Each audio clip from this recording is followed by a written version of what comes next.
What's up, G-Show land, and welcome to another episode of the G-Show podcast. I am G1, and this is the Freak Out. Yes, Freak Out, everybody. Be afraid. Be very, very afraid, because as you can see on the screen right now, we're gonna talk about the Wreck movies. That's right, all 4 Wreck movies, and oh my God, I can't believe it, joining us. Listen, I watched Rec 3 with JR the other day. It was fantastic. I wish he would have said, yo, let's watch Rec 4, but he did. So fuck him. But JR, how's it going? It's good. And to be fair, I was watching Rec 4 while redoing my entire fucking setup, my PC, my TV, everything in my room. So, probably for the best because, my PC was unplugged for like an hour. Oh. Well, also joining us, I'm pretty sure he watched all 4 Wreck movies. We've got Shin Rob. What's up, my friend? I did not. I only watched one. Look at that, look at that, look at that. And I'm sure 1000% last but definitely not least my right hand when it comes to Godzilla on the block party, even though we're not talking Godzilla today. But it's G73, a.k.a. Megzy, a.k.a. my brother Chase. How the hell are you, my friend?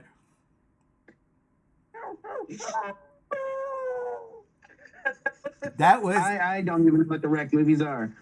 Oh my God. Well, you know what? We're gonna talk about the Wreck movies today. What was that? Peter Jackson? Peter Jackson? Hold up, fellas. I'm picking up a faint signal. Peter Jackson. You say Peter Jackson? Peter Jackson? You want to do what? You want to change the podcast? But we had this shit set in stone for 2 weeks, Peter Jackson. You don't care. I know you made King Kong. Fuck you, Lord of the Ring. Okay, Dead Alive was dope, Peter Jackson. Yeah, that was a great movie. Why wasn't it franchised? Oh, you wanted to franchise it. Oh, that's what you want us to do. You want us to call an audible. Okay, we'll call an audible. Ladies and gentlemen, we are not talking about Wreck at all today. Instead, we're talking about, I'll call it audible, our favorite horror franchises. I made JR watch all 4 Wreck movies for nothing. See, you say for nothing. We're going to talk to Wreck movies because, dude, Thor was ass. Thor was so bad. I can't believe it. I told Chase the other day, I said, bro, you want to get in on this podcast? Because we're not doing Wreck. I didn't tell the others. I'm just going to call it on the day of it. Hello, people. Listen. What an ass, bro. I picked an easy one. I mean, for real. If you motherfuckers ain't got some of your favorite horror franchises, there's no number here. We're not going to be like 1 to 10 or nothing like that. We're just going to have a good old time talking horror movies. Our favorite horror movies. And but before we do, we gotta talk about 2 horror movie franchise. I guess they kind of a franchise onto its own. Wolfmen, werewolves, trailers drop. Oh my! We gotta start with the Blumhouse Wolfman trailer that Chase brought to all of our attentions because he loves it so much. So I'm gonna let him get the first crack at that trailer. What did you think? Dude, okay. I know this guy directed The Invisible Man and people are happy about that. I'm a little confused why a acclaimed director's movie is popping up in January. But, however, with that being said, this movie looks awesome. No joke. It looks like a great werewolf movie. I like the premise of it. I like that it's a full budget werewolf movie, like a high budget film. However, months ago they leaked the design of the werewolf and everyone was concerned and people were saying, oh, it's just a concept design, it's not real, it's something else totally entirely related to the film. However, I've been piecing that trailer piece to piece and you see that design in that movie in one part during the day when he's hunting it with a scope or something, and you can't really get a good glimpse. But this final trailer that popped today confirmed that the fucking Wolfman design is the grumpy old troll that lives under the bridge, or AKA Old Man Marley from the Home Alone movies. And I can't fucking deal with this. It pisses me off because how the hell do you make a werewolf Wolfman movie and you get this thing that looks like a man on meth? It doesn't look like a werewolf. It doesn't look like a wolf man. It looks like a piece of shit. And I'm so upset because it's like, how do you have such a good movie, but the design for your monster looks like a turd? Like, it looks like the grandpa didn't take his pills and he's after the people in the house. He's having PTSD from something. It's terrible. And I'm like, this Invisible Man director, I mean, how can he ruin a werewolf movie? It's like Fede Alvarez and Alien Romulus. It's bullshit. I just don't get it. How do you drop this ball? I really hope there's more to this movie because at the moment, I'm not excited about seeing it, and I probably won't see it unless there's an incentive. If that design is the final design and what we're going with, that's crap. I'm sorry, but how do you say to everybody you are watching every single werewolf movie and picking apart the same Fede Alvarez bullshit he said, picking apart every werewolf movie and doing what they haven't done yet, where your werewolf looks like a man on meth who looks like he's a estranged farmer that's going to be chasing the people in his cornfields. It's terrible. I am so upset because this movie sounds like it has a very tense and very amazing atmosphere for a werewolf movie, for a Wolfman movie.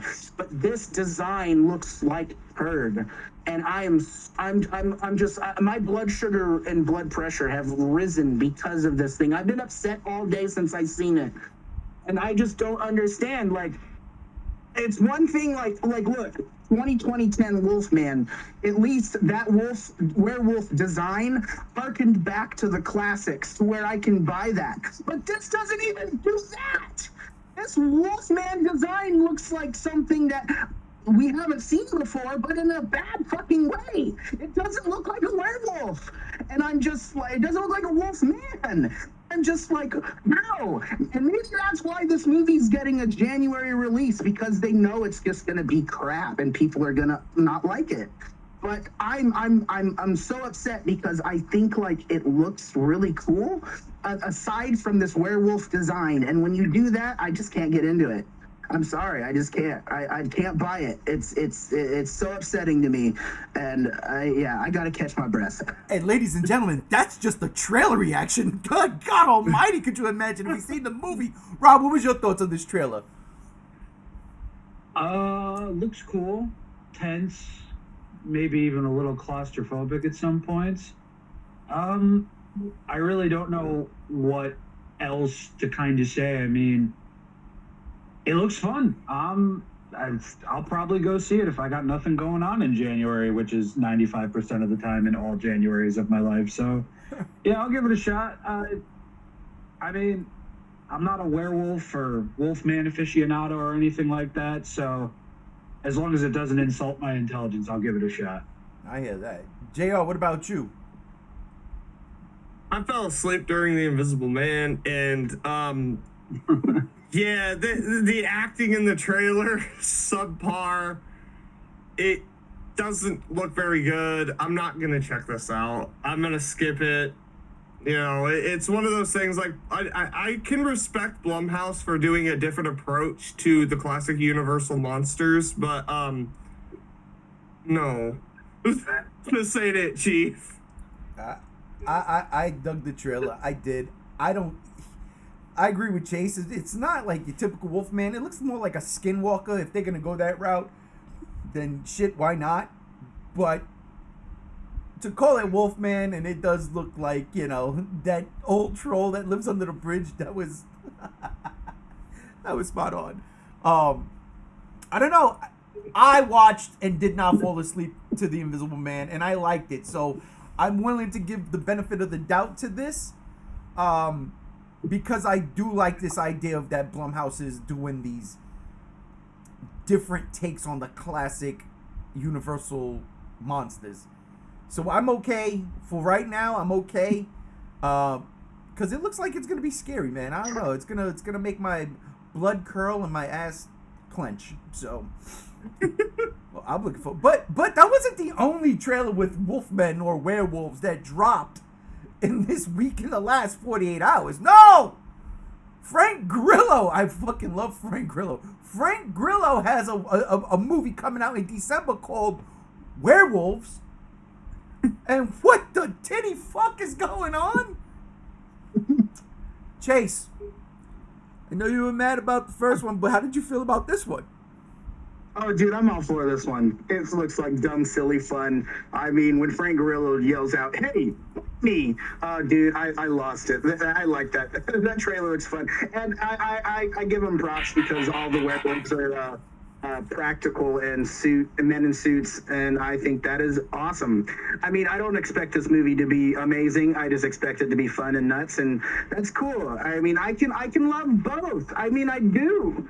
It's just, then I just think about how angry it makes me feel like this dumb, fun movie is what we're getting that has traditional werewolves, and then we're getting a high-budget film where it looks like there's not a werewolf in it at all, and it just makes me more mad because it's like that's how the opposite should be. It's about time we got a good budget werewolf movie aside from the 2010 Wolfman movie, but, I don't know what's going on, man, but still, Werewolves looked fun. The director was saying this is his first film he's going to debut as a director with, so I'm wishing him luck. And this movie is taking inspiration from The Purge and stuff. So it's like the werewolves with The Purge, and I think that premise is pretty cool, wacky but pretty cool. We'll see. I'm on board. Yeah, no, I do like that premise. You get that all in that trailer. It feels like The Purge with werewolves. I love the setup, but a year ago, the supermoon turned people into werewolves. And I'm like, wait, what?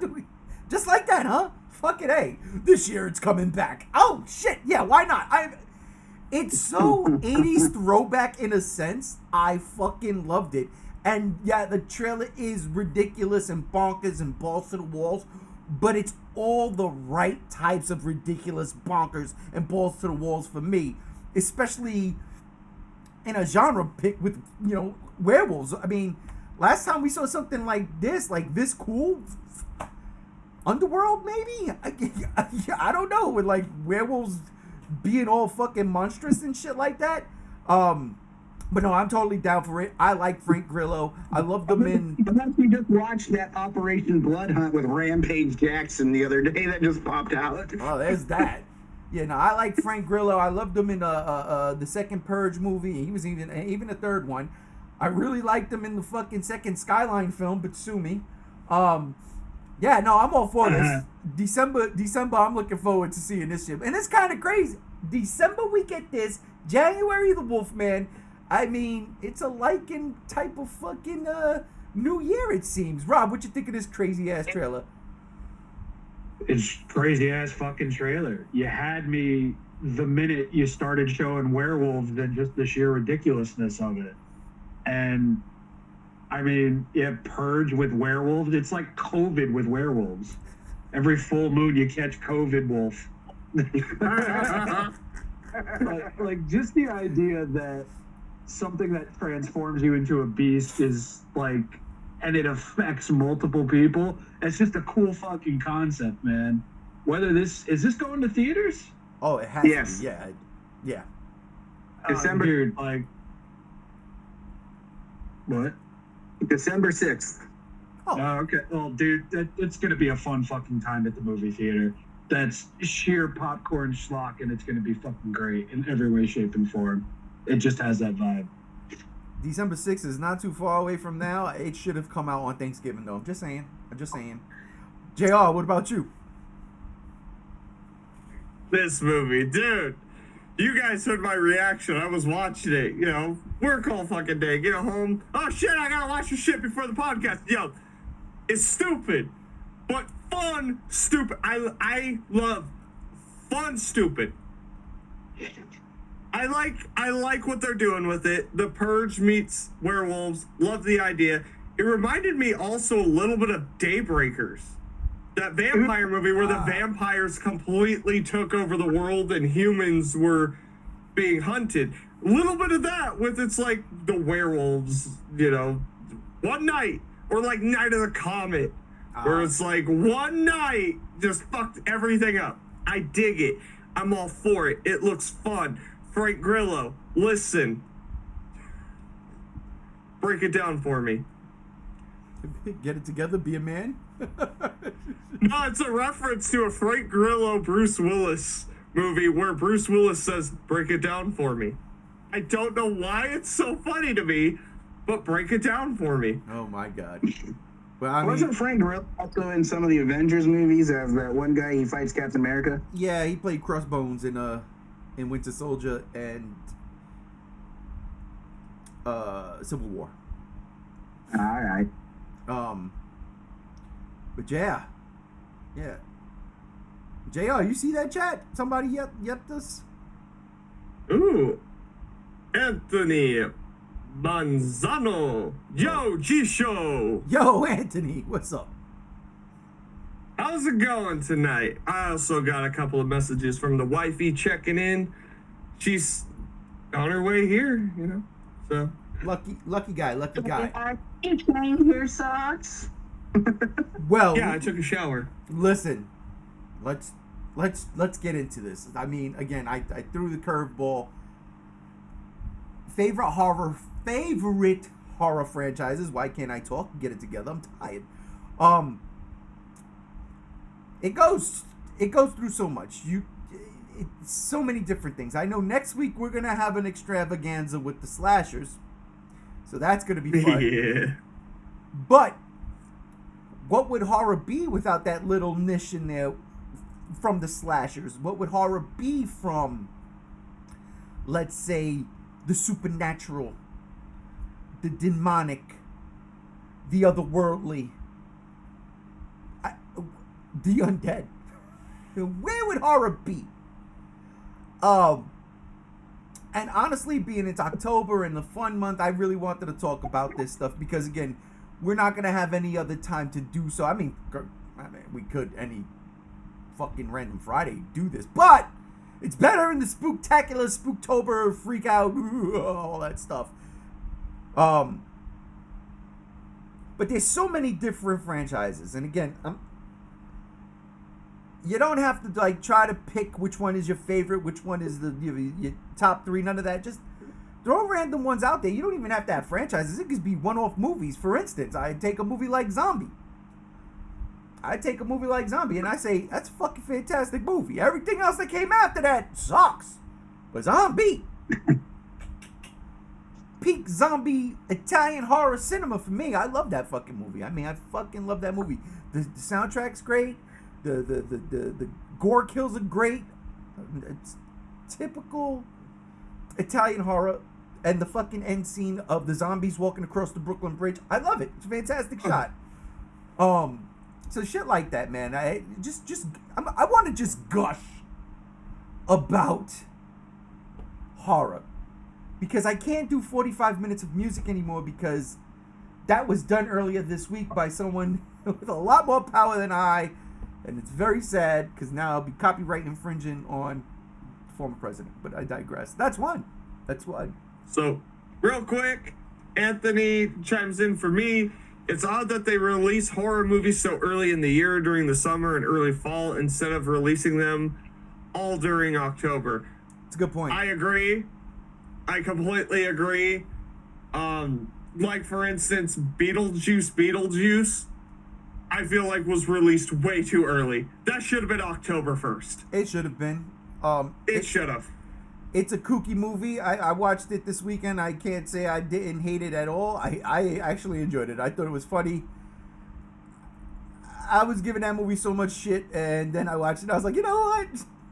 They do a double pack of this one and Beetlejuice one on 4K. I'd buy it. I wouldn't be mad at it. Yeah, wasn't bad in that regard. But no, I do agree with that. You would think, yeah, let's put out fucking horror movies in October, but then does it become oversaturated? Does it become, well, we know it's October, so we're going to put these horror movies here, and then does it get tired? Does it get watered down? I think certain horror movies coming out throughout the year, sprinkled throughout the year, makes sense because people are always looking for something different to see. Let's say you got, 10 superhero movies coming out in a span of 3 months. But right in the middle of that is like some random horror movie. Like, people might be tired and go, yo, let's go check out the alternative and go check that out instead.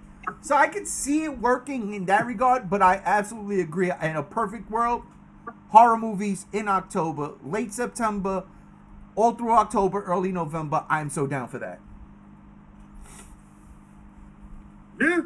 Yeah. Hold on 1 second.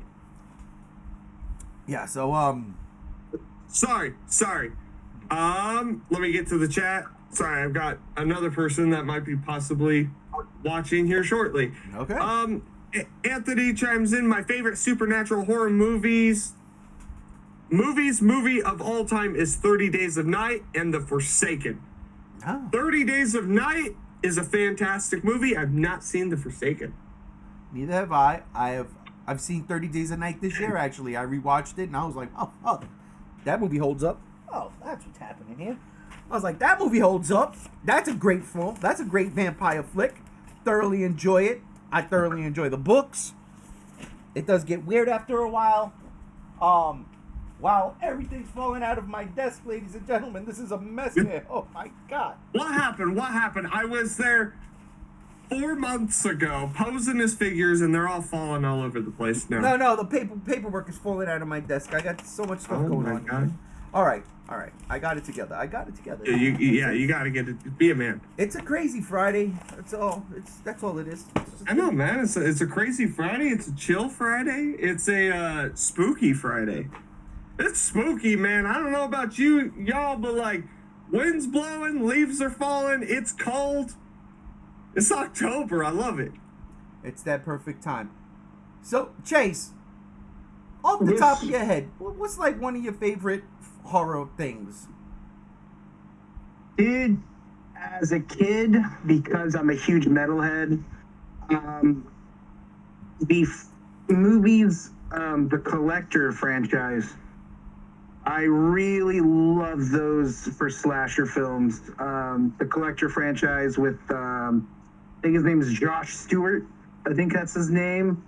But he was in the Punisher Netflix show in the second season as the guy who was the Amish guy.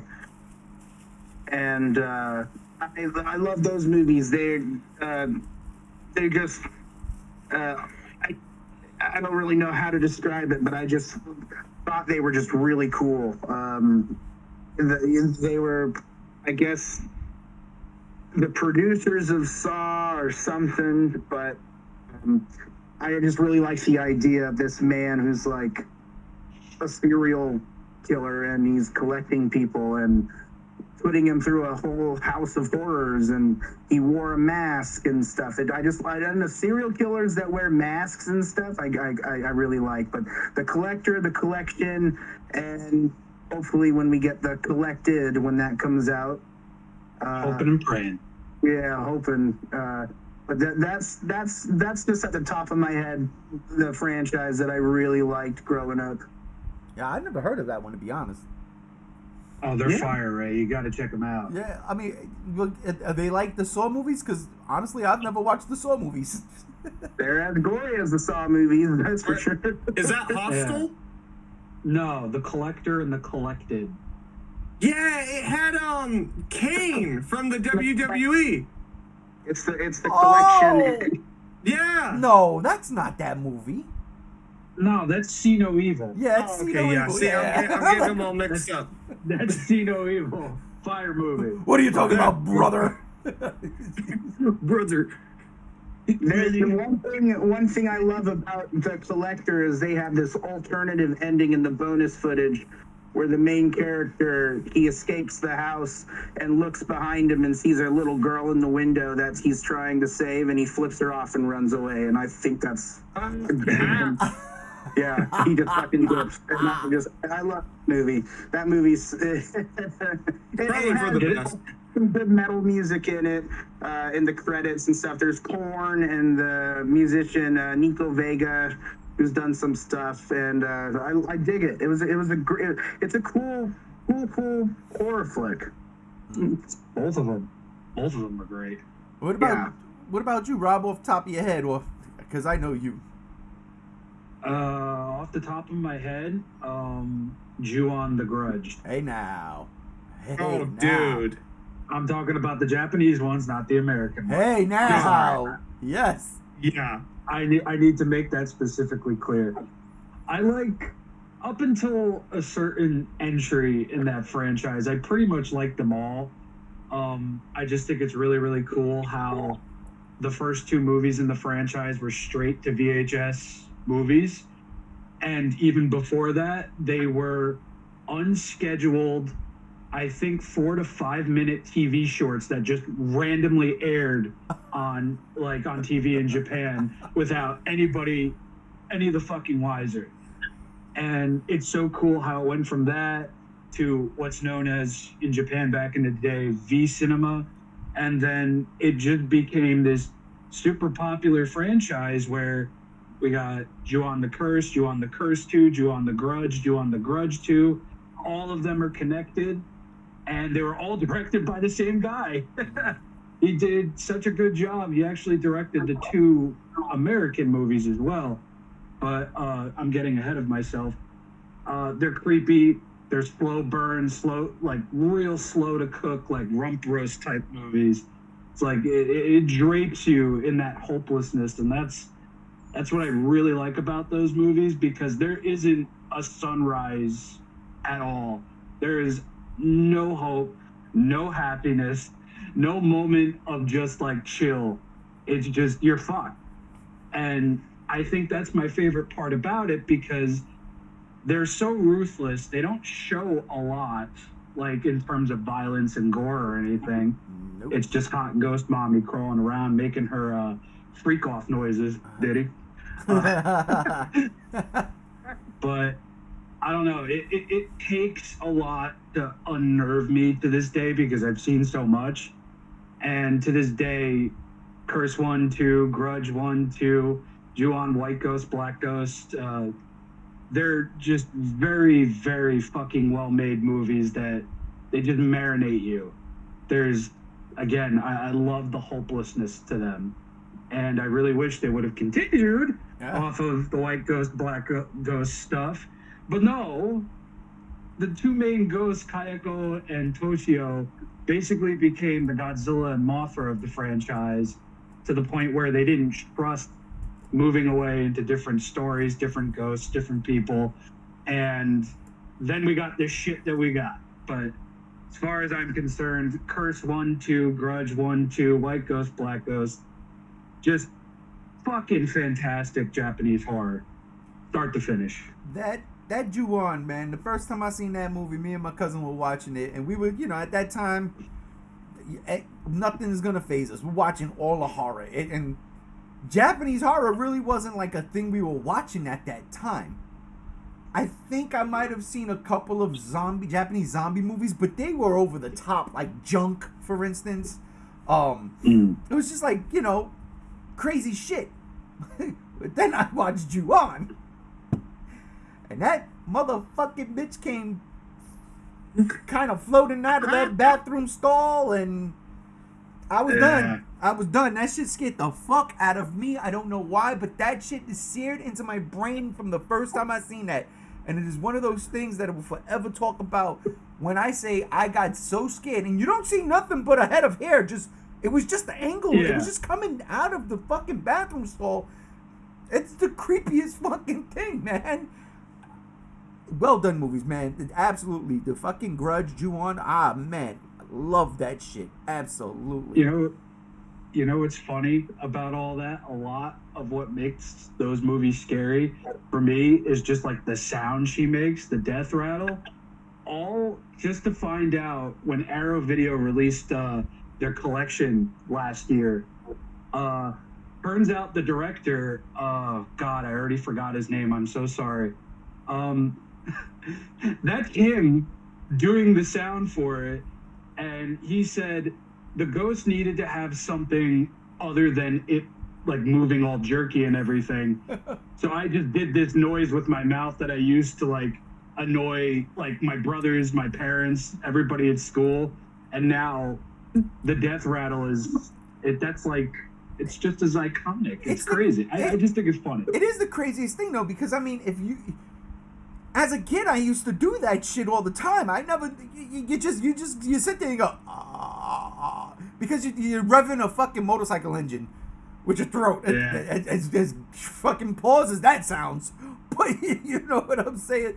Nah, bro, unpause. And so when I hear that shit in the movie, I'm like, hey, I know, oh my god, that sounded fucking scary. I used to do that shit all the time to fall asleep when I was a child. But you know that franchise, man, I absolutely love it. JR, you got anything to update us with? Yeah, Anthony comes in. Couple of things here. We'll start with the first one. Panel. Do you guys prefer the original Hills Have Eyes or the remake? The remake part 2. The remake part 2. I don't know what it is about the Hills Have Eyes part 2, the remake. I think it was the army. Again, you give me anything militaristic that goes in. I want a zombie movie where it's just the military shooting zombies. I'm all right with that. So I think it was that. The military going into the hills and then not being able to actually, you know, do what they should be able to do. So I do like I like the remakes. The first one was kind of crazy. It's fucked up. I'll go with the remakes. I gotta go with the remakes too. Listen, I respect Wes Craven for what he did with Nightmare on Elm Street, and that's about it. Stop! I'm a hater of Wes Craven. You are the fucking worst. I refuse to do the podcast next week. But come on, the remake, dude. You have a guy and his dog going into a nuclear test zone with the town, the mannequins, and everything, with mutant humans. That shit's dope. It's creepy, atmospheric, grungy. So grungy, grimy, and dirty. That movie, oh, I love it. Ah, it's a good one. Chase, you ever seen any of the Hills Have Eyes? Sorry, what's that? You ever seen any of those the Hills Have Eyes movies? No, zombie movies were never really my thing. So I never was like. I mean, I think my parents saw it and they told me not to watch it because I think it's spooky. But I've never seen them. All right, Rob. I've seen most of them, and I'm going to have to mirror both of y'all's opinions. The remakes, dude. It's one of those rare instances where you took a fucking movie and you just dialed it the fuck up from like 8 to a 29. Those movies had no chill. And I appreciate the fact that they had no chill and were actually released in theaters. Plus, that first remake, God, I remember like every 6 months going into Coconuts, not FYE, Coconuts. Coconuts! I worked at seeing a new version. It's good stuff. I mean, there was a version of that was like, what do you call it?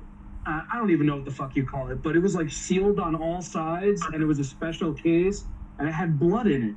Like you would jiggle the case around, and blood would splatter all over the cup. It was so cool, and I bought like most of them too. It's just, I love Wes Craven. Like, thank you for everything. Even Save Your Soul, that thing was a pile of shit.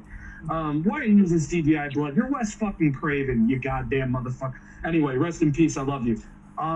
Yeah, the remakes for sure, because no chill, full throttle, ridiculous, unforgiving, very disgusting. Chucks away. Yeah.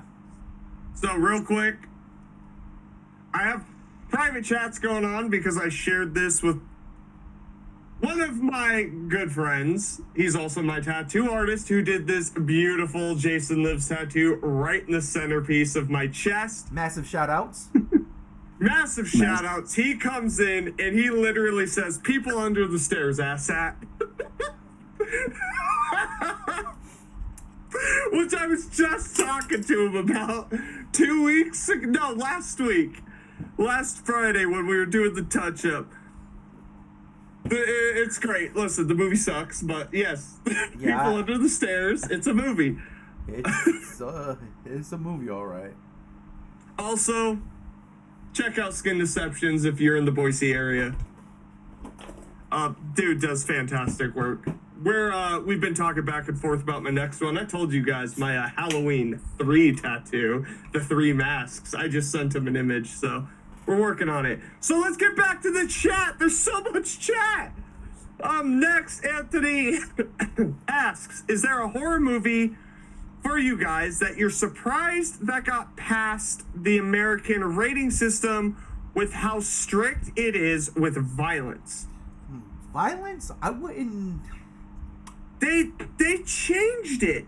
So back in the day, like especially with the Friday the 13th series and the Texas Chainsaw Massacre series and Cannibal Holocaust and pretty much all of those video nasty movies, back then it didn't get past the MPAA.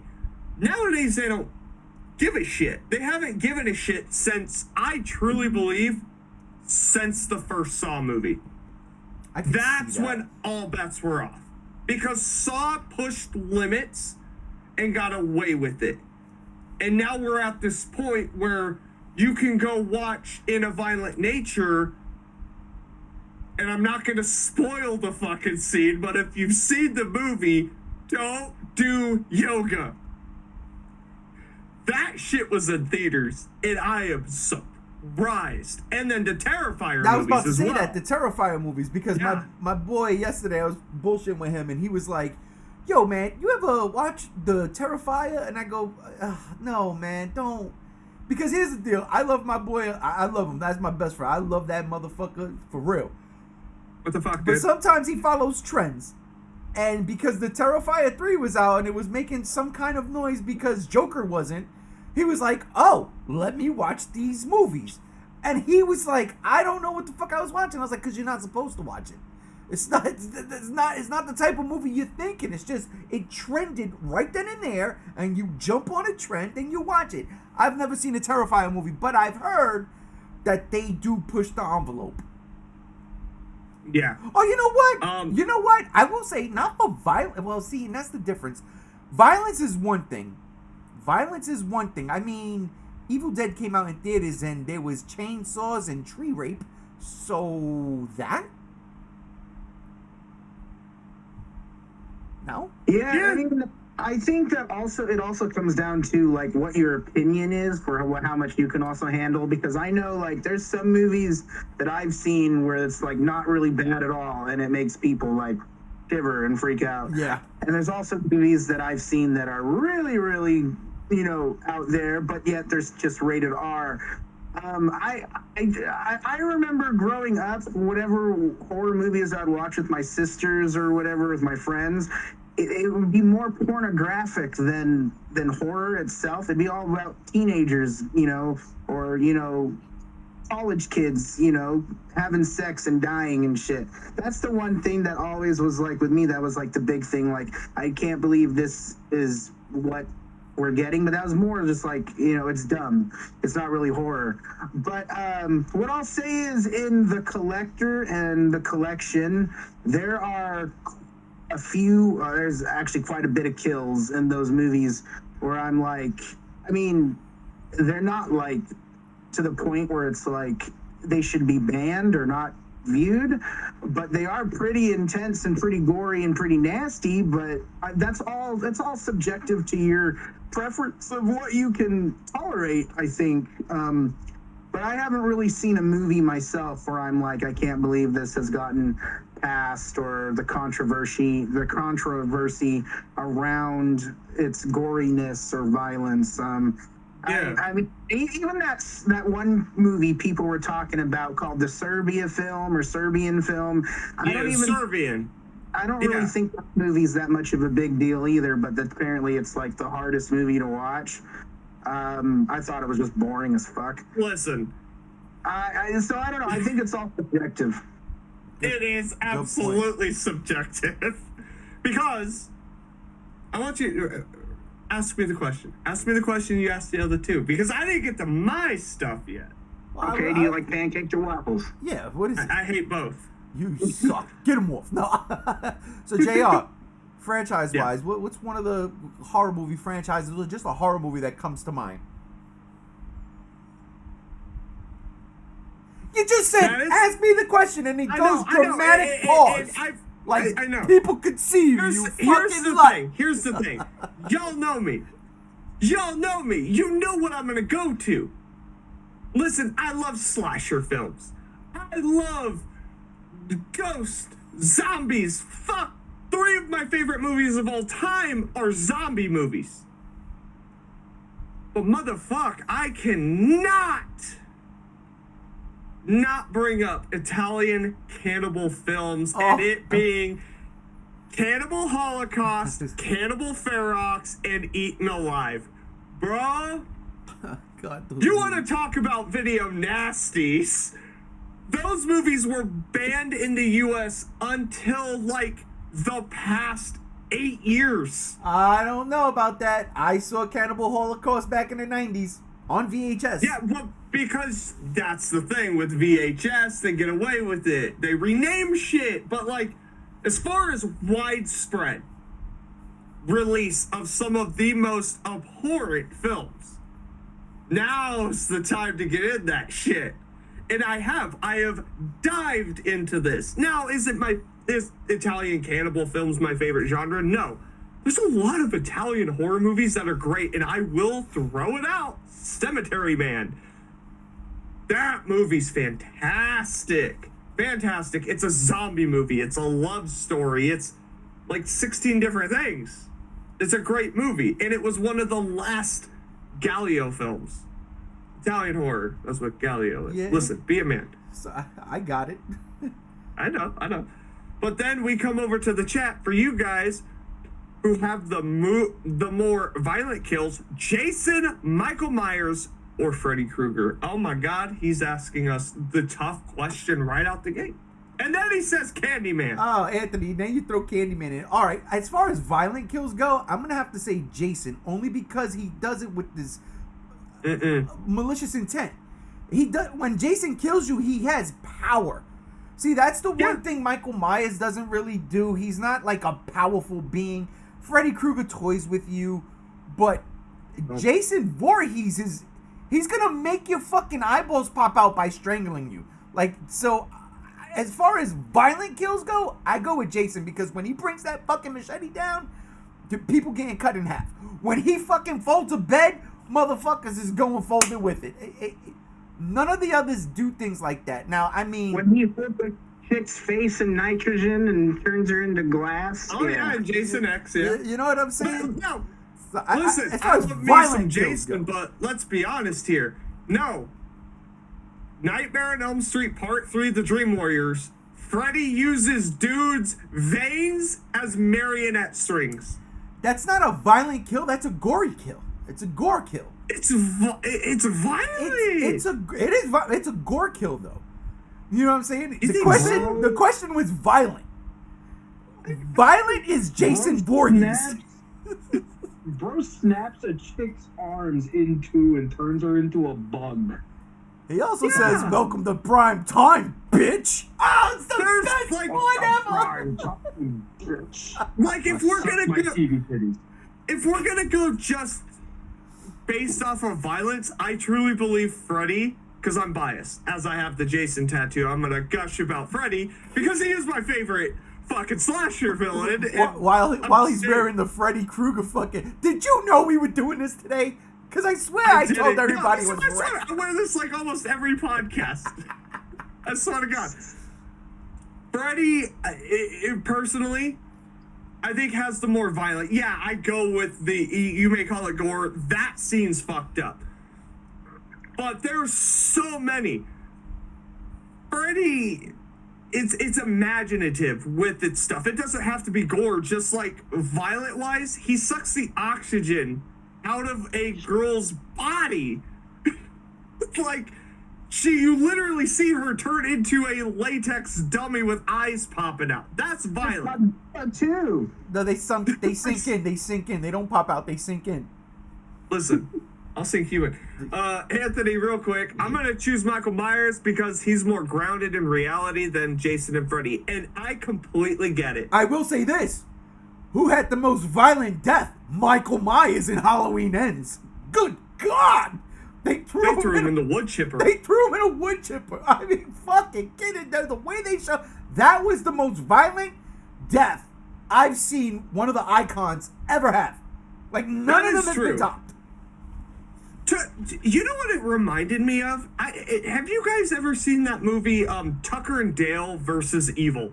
I watched that movie a couple days ago. I love that movie. I love that movie. It's so good. I've stayed away because that's the best movie I've ever seen. I've stayed away because I look at Shaun of the Dead and I say I can't look at anything like this. Like, I don't want to see any comedy horror unless it's Abbott and Costello Meet the Wolfman or some stupid shit like that.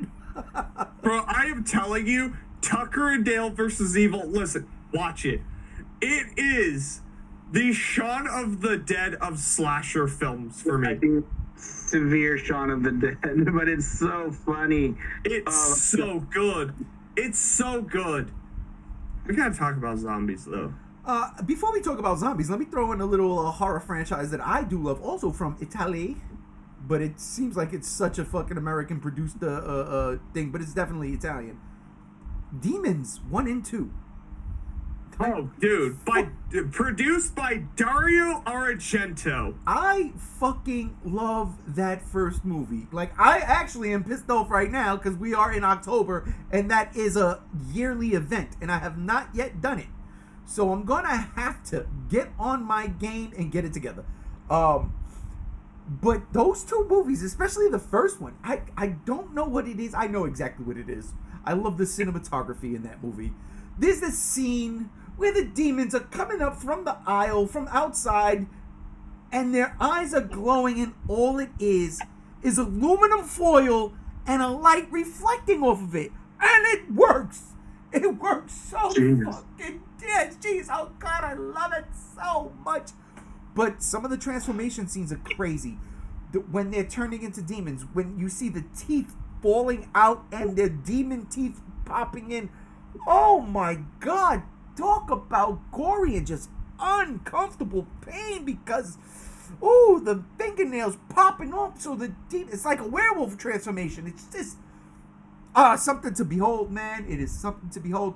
And I gotta be honest, I'm gonna tell y'all, sometimes I just have a kink for these weird-looking girls that they're hot one minute and nasty the next. I don't know what that is. I don't know what that is. I can attest to this. We watched Rec 3 together. Oh, and I was in love. With you. And I was in love, right? I was in love at the end. I was in love. Real quick, Anthony Comes in, The Hills Have Eyes was based on an actual legend and a true story from Scotland, based around a family of cannibals in the hills of Scotland. I have heard that. Listen, I only want to go to Scotland for a Loch Ness Monster. Wes Craven did a lot of based on, like Nightmare on Elm Street was based on Indonesian sleep experiments and then creepy guys in a fedora and a sweater. Yeah. Literally, like, he saw a homeless guy dressed like that and then heard those stories and he's like, I'm gonna make a movie. But yeah, sorry to interject. Jaws. Oh, bro, I was gonna do it. Oh, I was gonna do it. Good call. Go ahead. Nah, man. I've just bought that Jaws 100th anniversary, and based off of that attack in Mississippi with the bull shark and stuff, I mean, back at that time when that movie came out, dude, that movie was. I want to talk about the controversy behind that movie and just controversies in cinema. That movie was rated PG, and they were wanting to give it a rated R rating because of I wouldn't say the gore, but I think it's with the woman in the beginning of the film with her being naked. But I mean, that's totally off the topic of horror, but that's just something that Well, the child being eaten, like, Right. these are things that, like, That's what dude. Fucking kids. Yeah, when the sheriff tells you to not go out into the ocean, or whatever, and the mayor makes you, it's on the mayor's fault. It's on the mayor. No, dude, that good call on Jaws. It is an absolute horror movie. Regardless if it's a Spielberg does horror without us knowing Spielberg's doing horror. I mean, like, Yeah, dude. he does it. He pulls it off. He knows exactly. If Spielberg was to ever make a straight up horror movie, okay, oh boy, That's what E.T. was. That's what E.T.'s sequel was going to be. I don't want to talk about E.T. Why, you're afraid of E.T.? No, I just saw it recently for the first time, and yeah. You hated it? Let's move on. How could you hate E.T.? It's fucking E.T., bro. It's like that. We're talking horror movies. We're talking horror movies. That's actually a question I want to ask you guys. What is a horror movie that is critically acclaimed that you guys do not like? It Follows. Yeah, that's up there. Barbarian. People rim fucking It Follows to no fucking tomorrow. And still to this day, I give it the yearly try to see if it fucking clicks. And it's like, it's not a bad movie, but one of the best horror movies at that point in time of the last 10 years? Fuck no. Fuck All out. right. Mine's American Werewolf in London. Yeah, that's fair. Movie is not the great werewolf movie like people say. I think that movie is a very weird, unnecessary pornography flick with a werewolf in it. I don't understand that movie. I don't understand why it's critically acclaimed. I mean, the werewolf stuff in it is in for like 10 minutes, and it's just it's a movie where I just think is so fucking weird, and I just don't get it, and it bums me out. I don't think it's a terrible movie, but I think for the best Wolfman type movie, it ain't it. I'm sorry. The acclaim. I'm like fucking Rob, man. I'm gonna punch him in the face when I see him. Barbarian. He's wearing his shirt. You said it as I'm wearing the fucking It's so good, dude. Fucking hate that movie. But So real quick, I gotta get to the chat. Anthony chimes in. My favorite foreign horror movie of the last few years is out of Germany. Matres from France, Suspiria out of Italy, The Orphanage out of Spain, and finally Eden Lake out of England. I'm sorry. He said Suspiria, which is also not a French movie. It's Italian. Anthony, don't you worry. We're gonna get to The Descent real soon. Yeah, oh yeah. I have to sit here and say Suspiria from Dario Argento is one of, if not the greatest Italian horror film ever made as far as visuals, music, cinematography. Everything about it is fantastic. It's not personally mine, but the critic in me, it's fantastic. And we will get to The Descent. All the other ones that you mentioned, I'm not familiar with. But Suspiria, check it out. And the remake is great. I have Eden Lake on my queue on one of my services. Chase, to your point, and I totally understand what you're saying. Believe you me, I am. Why that movie got all the revere it did is because Jonathan Landis did the transformation scene, that practical effect. It was the first time it was ever done to Hollywood's liking, because I don't remember where The Howling fell in terms of what came out first. But that was the reason that Werewolf came first. It did come first. That was the reason why it was like such a big deal. You know what I mean? because the visual effects, the transformations, all that shit was groundbreaking for the time. Now, if you see it, you know, after the movie's been around for 40 plus years, and you're older and you'd never seen it before, you weren't around for that time, then yeah, you look at it and be like, yeah, I've seen better. And that's facts. That is facts. But that's the only reason why it was. I mean, shit, you know what gets me in that movie? It's not even the fucking transformation scene. It's his zombie friend. That's my favorite part. Yeah, dude. Every time you see him, he's more decrepit. I love that. And by the end of the movie, it's all the people he's killed. I watched that movie recently because we were going to do top 10 creature features, but change it to slashers. Because slashers, that's more fun. Let's be for real That here. movie is because fantastic. G1 hasn't watched any of those movies yet. Listen, it's just don't okay. watch We it. can name our top 10 slashers. We Like, could. I think it's fantastic in the sense of a filmmaker getting into special effects, but as a movie storytelling and how it's pieced together, it's really stupid. Yeah, no, and honestly, I don't think it gets critical acclaim for the story. I think it is It just doesn't. the props and the effects. Yeah, it's the visual side to it. He sleeps with him and doesn't even know who he is. Not that that's a bad thing if people want to do that, but I just think it's just such a weird thing for storytelling. It just disappoints me because I really want to like that movie, but it's like people are like, it's such a great werewolf movie, and I'm like, it's not. Yeah. Yeah, you don't have to like it. Trust me. The Arrow collector's edition of it that came with all the posters and note cards and booklet and stuff, just because like it's rare and it's a cool looking DVD set. It is. Send it to me. JR, what? Because I'm gonna get into mine, and I don't care. But JR, like, what is your overrated film that you like? Come on, This is going to piss people off. don't say it. Say it. He's gonna say. No, I Halloween. love the original so much, and I watched the remake before the original. But the original's so much better because of its social commentary, and it was like a trilogy. Now I officially say quadrilogy because, you know, I'm gonna pick up that 4K release that's out now.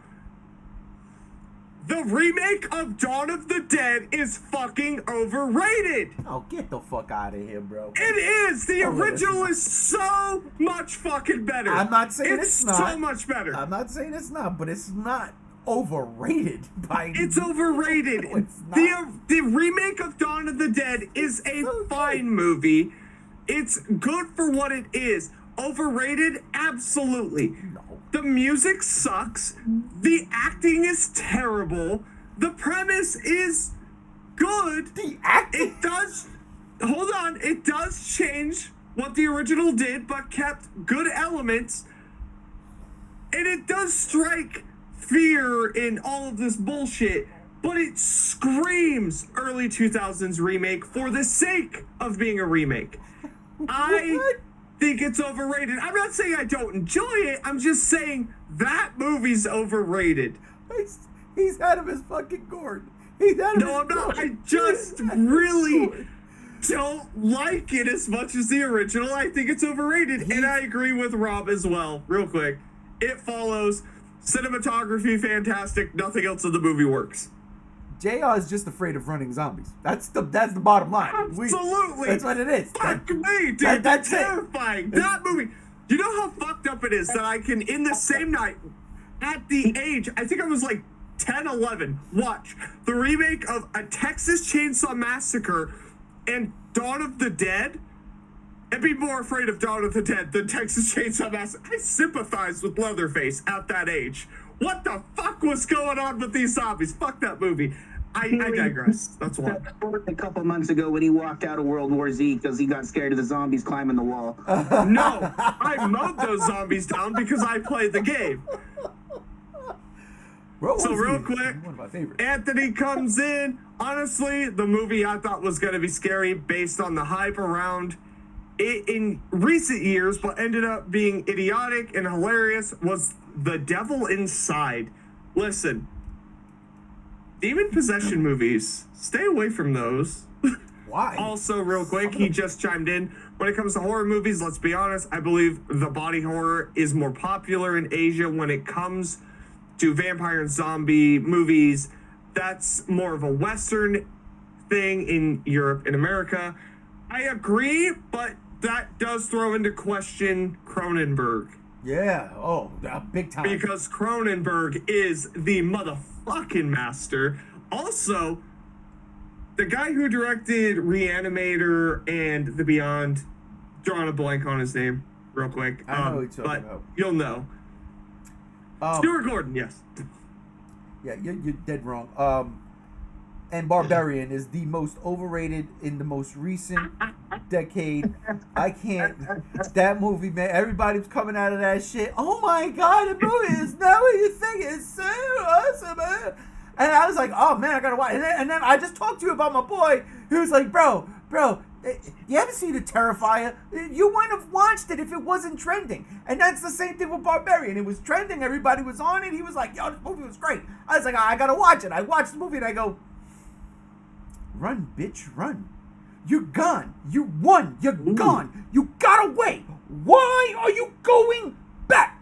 Stupid fucking movie. It's creepy in the beginning, but once you're out and you're out, stay out. Don't go back. And for the crying out loud, and this ain't racist, people. This ain't racist. But you're black. You know what happens to black people? Just leave. Just fucking leave. Give everybody what they want, and just get the fuck out of there. Little boy, it dies. Let him die. Fuck him. Fuck him. That's for Georgie, bitch. Yeah, get you the gotta fuck out leave the of kid. here. I'm sick. I hate that It's movie. a horror movie. I watched that Every movie horror movie twice. does it. I watched Listen, that hold movie up, hold twice. up. And I'll tell you, the second time I watched this, because I was like, yo, I don't really remember. I don't think I saw what I saw in that movie because I was drinking. I watched that shit sober and I was like, wait a minute. I was sober the whole time when I saw it the first time. This movie's fucking stupid. I hate that movie. I can't. And he's wearing a Barbarian shirt. This was not planned. We were supposed to be talking about Wreck today. This was not planned. What the fuck? That I is- got beef. That fourth movie's ass. I digress. That's two. That's two. Real quick. God damn it. Rob rubbing it So in. real quick. Hold on. One thing I want to say is with the light of Smile coming out, I think Smile is. Yeah. Well, Smile had a cool ending, and that's it. Yes. It was a by-the-numbers, run-of-the-mill movie. Yep. And then it threw you for a fucking loop for having a dope-ass creature design at the end. Yep. And that is fucking it. I agree, So- but I'm hearing great things about Smile too. I am too, surprisingly. So Surprisingly. real quick. Pete actor for the babe, but that's about it. Yeah, Chase, yeah. So real quick. I'm gonna call it because I want to talk about the Terrifier series, but we're gonna save that for next Friday. We're gonna save it because Rob and me have things to say about that franchise in our top 10 favorite. Plus, you better have 3 to 5 honorable mentions, slasher films. Whatever you have to say about Terrifier, you can say it to our face. We ain't cowards. Yeah, next Friday. Real quick before you go on, as we just hit our first hour and JR just plugged next week's podcast, we are doing a simulcast, ladies and gentlemen. We will be streaming not only here on the G Show, but also on JR's page. Because usually what we do is about a 5-hour long podcast on JR's page every Halloween, and we do our top 10 this list. This year we're bucking that trend. We're not doing a pod, we're just live streaming it. So we're gonna simulcast it. It's gonna be fucking nuts. You can check it here, check it on his page. It just go fucking nuts. Get in the chats, get it together, as he would say. Yeah. Amen. Listen, I'm stoked. This is the first year out of the 3 years I'm not going to edit it. I'm just not. I don't have time. Silent Hill 2, I gotta fucking review that pile of shit. I still haven't beat it. I skipped. See, he 4 looks like the podcasts. thing from the Barbarian. He looks just like Mama from Barbarian. I know, but listen, you want to sit here and talk about video game horror movies? As I was getting to Anthony's, would you guys consider video drama or horror movies or suspense? Video drone. What? All I right. thought he said video games. Would you guys consider video drama a horror or a video drama or a horror movie or suspense? What's Videodrome? It's an old school 80s movie.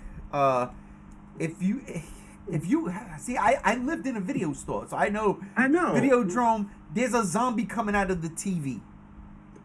Oh, I know what movie you're talking about. I shut that I'm movie lying. off I'm after lying. 15 minutes. I'm lying. I don't think it's a zombie. It's a girl coming out of the TV. Or it's a Yeah, girl's I hands or I something. shut that movie off. It was boring. Yeah, it's one of those movies that doesn't. The Video Dead is the one with the zombies coming out of the TV. Yeah, My but he kind of alluded to it. Maybe we should follow up on that. Video game based horror movies, because we have Resident Evil, we There's have no Silent way Hill, you see we have. video game there. I don't see video game there.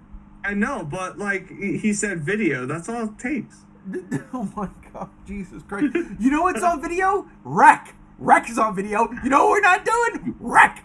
Get You down. want to talk about fucking wreck? God damn it, that's gonna hurt my brain. Hey, but honestly, thinking about it, like as far as favorite horror franchises, Wreck from Spain ain't bad. The fourth one is. It's not. But I know JL didn't like the second one, but 1, 2, and 3 is my personal favorite. It's a solid fucking entry into the horror genre. So real quick, Give it take. Buddy chimes in. Brain Scan was better. I like Brain Scan. I like that Brain movie. Scan was fun. That doesn't that have the little twerp from Terminator 2? Who? The kid. I forget the Fucking Robert Furlong? Or Edward Furlong? Yeah, that fucking Edward guy's in. Furlong. Yeah, Edward Furlong's in it. He's also in The Crow, one of them. But Listen, I digress. there's only here. one Crow movie. I swear to God. There's 2 Crow movies, but we don't count the one that came out this year. That's not a real movie. There's that one. I think it's the third one, maybe the third or fourth one. That I was like, that's not bad. Real quick, Anthony comes in your guys' rankings. Where do you have Hostel? Very low. Never seen it. Very low. I didn't see what was great about that movie. Neither did I. I don't watch It's torture like- porn. It's not That's my thing. another one of those critically acclaimed ones where people are like, it's fantastic, and when I watched it, I was like, this is boring as Was shit. it? What? Wait, Yeah. was it really critically acclaimed? I don't I remember. think Was it was critically acclaimed for being shocking, not for being good. Well, Okay. people enjoyed the effects. Here's the problem with it. It's directed by Eli Roth, who's a hack fraud. No, he's not. Go watch. Eli Roth's terrible. He made one semi-decent movie, and it was called Cabin Fever. That was No. over 20 years ago. Didn't he do the Get earthquake together. movie? He directed Borderlands. Didn't he do the earthquake People- movie in Chile? I thought that movie Thanksgiving that came out last year was good. Yeah, Oh. people enjoyed it. I didn't watch it because I don't like Eli Roth. Instead, I watched Knock Knock. It was free pizza. That's all I will say about that movie. It's free pizza. Eli Roth is a hack, and Borderlands came out this year. How do you go from one of the most recent popular and critically acclaimed slasher films to Borderlands? Very the same way simple. Wes Craven went from A Nightmare on Elm Street to My Soul to Take. I know, but Wes Craven's never been good. What? You just said Freddy's your favorite slasher. I know where we're going next week already. Yeah, You I know, spoiled I it, and know. then Wes Craven's not good. You know I what? really liked the movie The Cabin in the Woods. Oh, I like Cabin in the that. Woods That's is a good fun. movie. Yeah, well, that's great. That's the guy that directed the Avengers. Is it really? Which I know one? Chris Hemsworth was in it. Yeah, it's the guy who directed the Avengers. Which one? The first one and Age of Ultron. Joss Whedon did Cabin in the Woods? Yeah, Joss Whedon. Yeah, he directed Oh, Cabin in the Woods. shit. The director was Drew Look Goddard. at them all real quick. Oh, you son of a guys bitch. can't- Stop They're it. all He looking wrote it up. maybe. You said it because I was like, that's not true. But then there could be a little inkling because Buffy the Vampire Slayer. It is Was shit. Joss Whedon. Yeah. Drew I'm telling Goddard. you, it's Joss Whedon. So Drew was Goddard. Alien Resurrection. No, Listen, Chase is telling us who it is. It's Drew Goddard. listen. I'm looking at it says right here, director Drew Goddard, not Joss Whedon. You're a liar. But no, that's a good movie though. In all honesty, The Cabin in the Woods is really That's good. Sigourney Weaver in it, dude. I dig it. Sigourney Weaver wasn't Cabin in the Woods. She was not in Cabin in the Woods. He pops it at the end. What? No, Yeah. dude, that's. She does. She does. Does she? Can I build off of what Chase said earlier with Jaws? Oh, yeah. Yes. Oh yeah.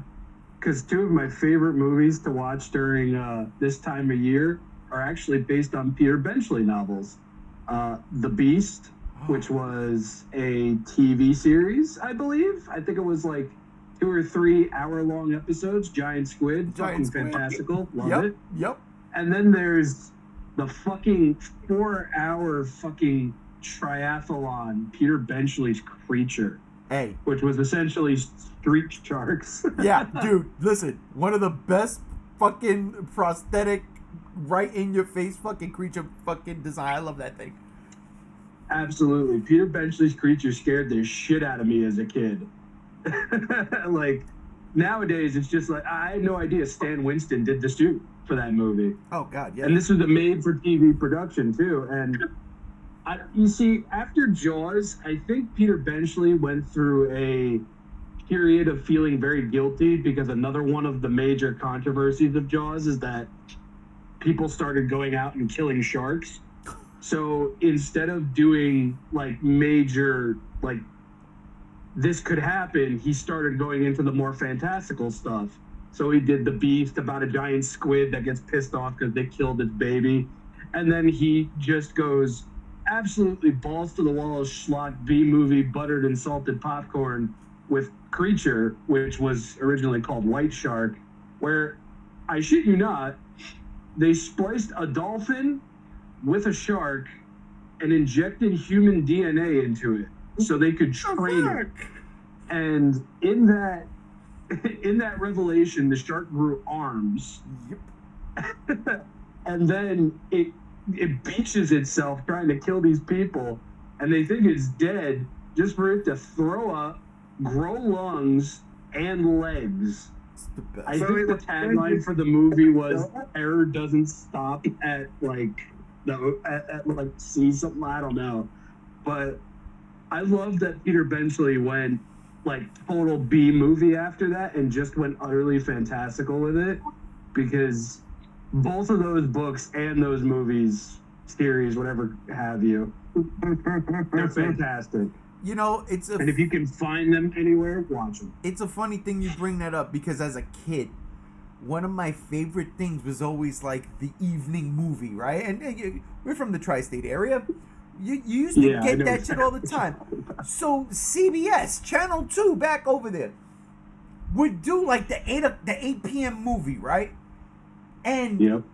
I'll never fucking forget, there was, I don't know the name, I don't remember, but there was a fucking movie that came on that there was this giant monster that was like a slug, right? But it wasn't like giant monster in the sense of like Godzilla stuff. It was more like the Relic, right? But it grew every time it came in touch with electricity. It was like eating electricity, and it was getting bigger. And it was like the worst thing in the world, but for like 8-year-old me, it was the greatest thing I ever seen, because it was on regular television at night. Usually when I'm watching a giant monster movie, it's on Saturday in the early afternoon. So I was like, oh shit, prime time. We won. We fucking made it. 8 years old. We fucking made it. And for the life of me, I cannot remember the name of that movie. They probably throw all of those movies out. It's just made for TV. And there was a shit ton of those things back in the day, man. Shit ton of them. They would just make, it was the Asylum before the Asylum was the Asylum. Pretty much. That's what they did with like 95% of Stephen King's books that were too long to be adapted into a movie correctly. Yep. I mean, Salem's Lot. I think they did Tommyknockers. They did The Shining eventually like that because he hated Kubrick so much. The Tommyknockers was the worst, and it was so egregious. I agree. Those fucking little Pac-Man ball things that were flying through the air. Oh, it was like, what? Oh, no, that wasn't Tommyknockers. That was something else. I don't remember which one it was, but they looked like clams with teeth, and they were flying in the sky, right? Yes. That wasn't Tommyknockers? No, Tommyknockers was the species looking knockoff motherfuckers Right. Yes. You're right. with the you're crazy bitch in the cabin singing Tommyknockers knocking at the door. Right. That. Yeah. You're right. I forget which one you're. Fuck, that's gonna bother me now. But yeah, they look like flying clams from Legend of Zelda: Ocarina of Time. Drove me crazy. Made me nuts. But all right. I'll fucking come on now. Could the movie possibly be called Not of This World from 1991? Yeah. No, my buddy. No, it was you. He just sent it. Not of this world. Yeah. This is me. I'm the only one. Well, no, my buddy sends me Langoliers as well. No, the Langoliers. The Langoliers. That's the one. He's That's on it. point. That's Listen, the look one. at this fucking guy. Listen. Get a computer, get a mic. Hold up. I think this might be it. Not of This World. Didn't make sense. This looks like it. Oh my god, are you fucking kidding me? If you found this shit.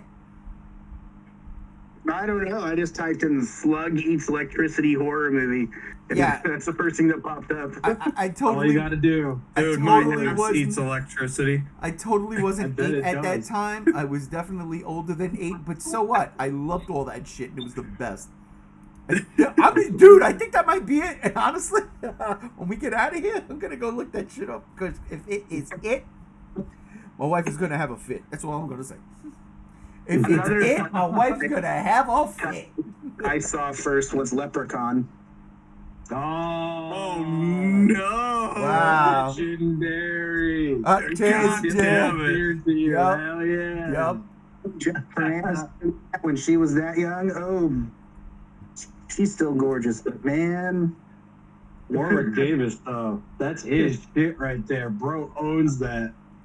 Pisses me Fucking off. laminated and printed, double spaced Ariel font.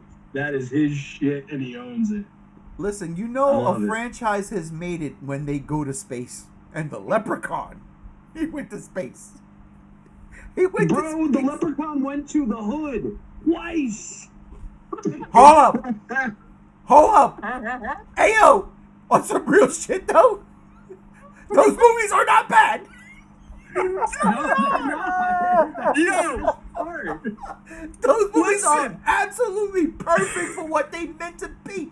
They know exactly what they're doing, and they fucking pull it off. And it is unbelievable how well it works. I sat there, I was like, bro, did the Leprechaun just rap and I really just vibe to that shit? What? How do you go Warwick to Davis was spitting. He was spitting. How do you go to the hood twice? Back to the hood. Oh, I He love goes it. to the hood and then back to the hood.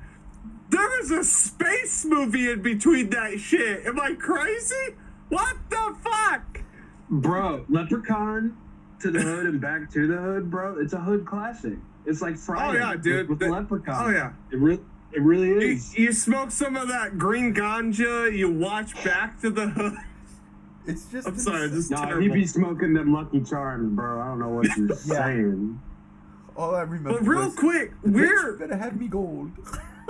not talking about, because I want to talk about this, the Hellraiser franchise. Okay. Oh, the three movies? Yeah. No, the 2 movies. No, 3 because Bloodlines is great. No, the remake is really good. The remake's really good. Which one? The Hulu one. The new one that came out like 2 years ago on Hulu exclusive. Oh, yeah, that was fine. That was great. It And had me the Clive, chick and it gave me a boner. yeah, it was fucking great. Dude, the Asian Cenobite with the throat. Oh, but listen, Clive Barker with those original 2 movies, he more so he directed, wrote the first one, and wrote the second, was there on set. He didn't direct it. They're fucking solid, man. That's solid horror. Absolutely. And I love that shit. Before I continue, Visual spectacle. Anthony comes in. Oh, fuck. He asked, what's your favorite horror spoof movie? Listen. Scary movie. It's that Yeah, simple. scary Yeah. movie. It's It's that done simple. with. Scary movie. Scary. For some reason, I Mrs. think the Man? Leprechaun movie series Whoever created that movie series probably smoking pot while they were doing it. Yes, and that's okay because same thing with the Puppet Master series. But I digress. That's 3. That's 3. Hellraiser 1, 2, Bloodline 3. Ray, I think you and me next week, maybe we'll be talking about 3. 3 was the one with the CD guy and the fucking smoke chick, It right? is, yeah. Come on, It how do is. you not like that movie? We'll talk about it next week. I just want to touch upon it because it's so fucking good. Clive Barker is a master at horror. I own 3 of his novels, and one's The Hellbound Heart, which is Hellraiser. One is The Thief of Always. Check that shit out. And the other one is The Scarlet some shit. It's a follow-up to Hellraiser. Or his book, The Scarlet, or whatever the fuck. Fantastic writer, fantastic director, and also Nightbreed's really good as well. If you guys seen that movie, I seen that Really one, good. The and I do director's remember cut. that. oh, the director's cut. Listen, if you watch the fucking theatrical, you got issues. Anthony also comes in. Since we're talking about horror, what is your favorite Halloween themed music video that is not Thriller? Fuck. Nightmare God on damn My it. Street. Nightmare on My Street. I think it's the Fat Okay. Boys. Or it could be Run The DMC. Fat Boys, Nightmare on Elm Street Part 5. No. Nothing from that movie! Nothing from Nightmare on Elm Street Part 5. That movie don't even exist in this Freddy timeline. Krueger raps, it's over. You're thinking of Freddy's Dead. No, I'm Now, thinking is of there 5. question like just favorite music videos that are Halloween themed? Yeah. Yeah, I think so. I think so. That's a tie between fucking Blood Red Sandman by Lordy or Motionless in White's Werewolves. Ooh. Werewolf. Okay. Or how about Halloween themed music from movies? Because I mean, Cry Little Sister from the Lost Boys is something else. Listen, if Right? you want to hear the absolute best rendition of that song ever produced, Don't you say it's that Corey girl? Feldman's version of it is absolutely the worst Get thing I have the ever fuck heard. It's hilarious. It is Leave. so funny. It's so Leave. bad. It's so bad. Leave. Listen, You brought it's it so up. bad. No way. It's so bad that it's good. It's not good. What the fuck happened? Hey, yo. I gotta see it now. I gotta see that. I got to Just see look it that. up. It's so bad. This is what he does. And then turns Right? away from It's the like mic. watching. It's like watching a train crash in slow motion. I mean, come on. Like, Yo, it's like I love Corey Feldman as an actor, but bro, with the music and everything, yo, follow your dreams, dog. But Jesus, tap dancing, Christ, You don't dog. understand. Why do you just Listen. give up? Listen, y'all don't understand every weekend the fucking control I have to have. Because all I do when I wake up on a Saturday is I'll go through Instagram. It's too early in the fucking morning. And I'll just scroll. And I'll watch Corey Feldman on stage. And you don't know how bad I want to put that in the group chat. Just do it. Be a man. What I am I doing, love right? this Be a shit. man, It's damn so it. bad. It makes me pee blood. It's fucking amazing. Jesus Christ. It's so terrible. There's It this band. ruptures his blood. There's this band I listen to. They're called Seasons After, and they covered that song, and that cover made me like that song because it's the way they do it is really cool. You know, it's crazy because I was sometimes like I pop in customer service at my job and I'll just play music for 15 minutes that I want to listen to, not on my headphones. I put on, it was Halloween themed synthwave, and I was like, oh, it's got Michael Myers. I put it on. It was just the Halloween 3 theme song. And I'm like, Michael Myers isn't in that. Why do you have it labeled as Halloween, and Michael Myers has the cover. It was great. Listen, Halloween 3 is the best. It is. It is. It's so good. I'm gonna get that tattooed on me. I I'm gonna can't get it tattooed on me in November. I can't wait for next weekend. Next weekend. It's not a slasher film. It's not a slasher film. I can't add it. Can't wait. I can't wait. So Anthony chimes in. You guys need to watch the band. They are parody called The Street Boys. The song called "Keep Slaying Teens in the Dark." That sounds interesting. Yeah. I thought Ice Nine Kills was going to get brought up at some point. I don't like Ice Nine Kills. I fuck with them. They're cool. All right. What other Admittedly, franchises? I agree. Here's other I'll go. franchises. I'll do this. All right. I'm gonna do the Universal classics because honestly fuck. they are fucking great. But if there was one that caught me completely off guard, it was Frankenstein meets the Wolfman. And here's the reason why. Larry Talbot was dead. He was dead. He was in the grave. They put wolfsbane on him. He was dead. Then these grave robbers come in, and they remove the wolfbane, and there's a full moon, and then the wolf resurrects Larry Talbot.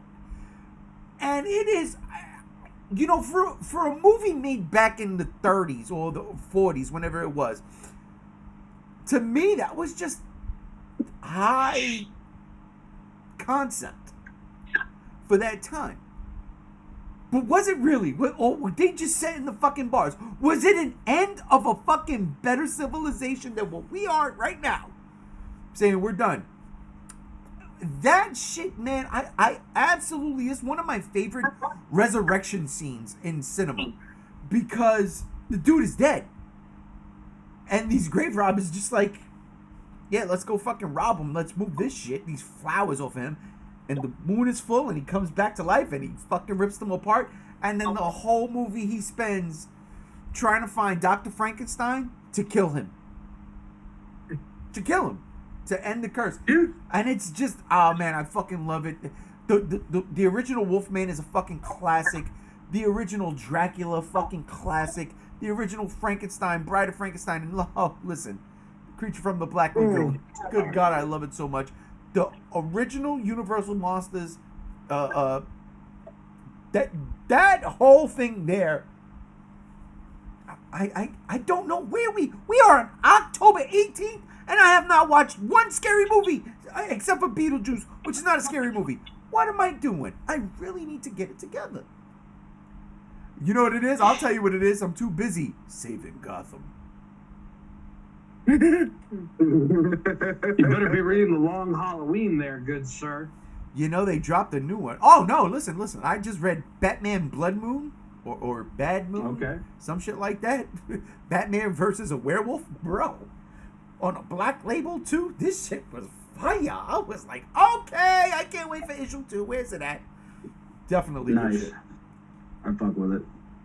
Who's next? Mm-hmm. Listen, All right. do it. I'll piggy off of you. You were talking about Universal Classics. Arrow Video put out maybe a couple of years ago a little collection from Japan called the Bloodthirsty Trilogy. And it was Japan's first and very minimal attempts at the time to bring Dracula over to Japan. And it's 3 Japanese Dracula films. I try to watch them every year now. I think one's called The Lake of Dracula, The Doll of Dracula, and then another one I don't remember. But they never took off in Japan. But it's funny because when they were imported, they became a lot more popular with the people who knew them. Great movies. Great Dracula movies. They are fucking weird. They're Showa movies, so of course they're going to be fucking weird. They're experimental. They've got great fucking music in it. Beautiful women, the whole 9 yards. If you ever have a rainy day for the remainder of this month and you want to see how did the Japanese in the Showa era handle Dracula as a character, those are your fucking movies. They're spoopy. They're not even spooky. They're spoopy. Like Scooby-Doo level spooky. It's fucking awesome. fantastic. The Bloodthirsty trilogy. Just Google that. You'll find it. I know. swear. I know exactly what you're talking about. And I've never watched them, and I always did. When Arrow came out with the trilogy, I was like, fuck. There's really no reason not to get it, because I know Arrow does a good job. And it's something I would like to watch, because I guess I'm more of a Frankenstein person than a Dracula person. But when we're talking about like Japanese versions of these creatures, like who's it? Frankenstein girl versus what the fucking thingamabob? I have that movie, and it's insanity, and it's dumb, and it's from the late. I know it might be early to mid 2000s, and it is. Yeah, no, I digress. That's 3. I've seen that porno. What? What's wrong with that? Yeah. Hold up, real quick. Yeah. Because I think we all want to talk about the Universal monsters. I definitely do. But Anthony comes in. Favorite Alfred Hitchcock horror movie? The Birds. The classic. The The Birds. Birds? Yeah. Chase? Bird. I have not seen those movies. It's okay. It's okay. My horror ranges from like 2000s creature features. As a kid, I grew up watching dinosaur movies mostly. Like, if you want to talk about old dinosaur movies like Valley of Gwangi or Dinosaurs or Listen. The Planet or everything like that, I could do that. But like, other than that, like, my horror movie started in like the 2000s. But that's why this is that's- the best type of podcast, because it's whatever you like. This is your favorite franchises, so yeah, whatever Yeah. you feel from that point on, man, rock and roll. I mean, I loved your take on how much you loved American Werewolf in London. So Oh, yeah. So, Oh, fuck. for me personally, Psycho. I like not only Psycho, the Norman Bates quadrilogy. I like all of his movies. It's weird, and it's stupid, but I really like. I think it was the 4th Psycho movie where it was a phone interview with Norman Bates. I genuinely enjoyed that movie. I saw it at a young age. It stuck with me. It's not necessarily scary, but it's a good psychology deep dive into a psycho murderer psychopath. I swear to God, Rob, stop making those faces. And then Anthony comes in. Honestly, I think Blumhouse should take over Universal Classic Movie Monster, man. No. I'm going to tell you why no. How the fuck is Blumhouse going to do the greatest Dracula movie? Dracula with Bela Lugosi. Where the fuck did you think I was going to go with it? Dude, it's Dracula Untold. They already did it, and you guys didn't go see it, so that's Yeah, why. no, yes, I did. I saw and it. it's I good. saw it. I think good. I even own it. I think I even own It's it. good. It's good. I've seen it. It's good. It's a shame it never got its chance. That's what I'm saying. I swear to God, I'm gonna break. I'm not seeing that continuation, but what I will say is, after today, seeing Blumhouse put out the Wolfman trailer, I have no faith in this Universal. Yeah, stop it. You know what you do? You don't let Tom Cruise do your shit. Blumhouse, you couldn't even get out of your Halloween trilogy. You couldn't even get a fucking trilogy. Blumhouse, just leave. Go away for a while. Call me, and I'll direct your next horror film. No, I disagree. Despite how you guys might feel about Blumhouse, they're never going away because they're the smartest in the game right now. Yes, No, they exactly. They're low budget. Yep. They make it back in a fucking weekend. They're here to fucking stay whether you like it or not. That's Jason not the Blum knows what problem. he's doing. It's not that I like Blumhouse. I just think on the question of letting Universal and Blumhouse do the monster series they're wanting to do, I'm just saying after today,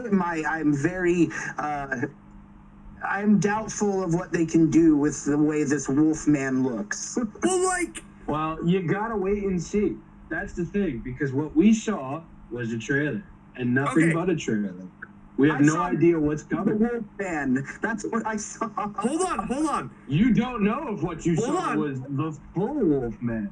That's You don't crazy. know. None crazy. of us do. Could you Hold on. imagine if it took that long for it to transform into an actual Wolfman? I would dig that. I would at least. Look, I'm fine if as long as by the end of the movie, this guy, the monster, looks more traditional to a werewolf or the Wolfman of what we know, not this meth head. Anthony comes in, so you think it would be best for a 24 to do it instead of For a Blumhouse 24, not a 24. A24. I know, listen. Put them together. It's one word. A24 are just distributors. They don't make the movies. They just pick Yeah. them up and distribute them. Exactly. Hear me out. Two of my top 10 of this year, and it's no fucking mystery, it will be there, have been Shudder original films. Fuck A24, fuck Blumhouse, go to Shudder. You know why? I'll tell you why. Late Night with the Devil is one of the best commentary or satire of a late 70s talk show I've ever seen.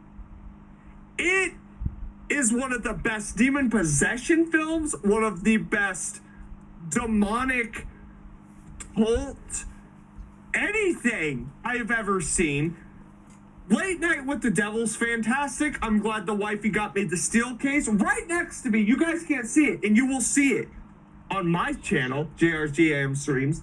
Right next to me is the special shit that comes with the movie. I have a signed picture from the fake actor. It's not even real. I have this shit next to me framed. It's a fantastic movie. And then you come out with the best Friday the 13th movie you've never seen with In a Violent Nature. Fuck off. Shudder gives me what I asked for and more. Not only that, Joe Bob Briggs. Come on, Joe Bob Briggs. Okay, well, once Counterpoint. again, to what you said earlier, Shudder isn't the company that makes them; they just distribute them. No, A24 is Shudder directly finances, produces these movies. Shudder Was it is Shudder original? both the movies they I were just both listed. Shudder originals. They Same with are. VHS Beyond. They're No, in-house. same with VHS from 94 to Beyond, which Yeah. I forget 3, Beyond was fantastic. That'll be in my top 10. You can't sit here and tell me Shudder ain't putting the work in. Listen, Blumhouse, I get the motto. I get it. I do. A24, more art house style, but Shudder comes out with some fucking bangers. I'm not saying all of them are. There's some damn misses, and one of the ones I watched was Suitable Flesh.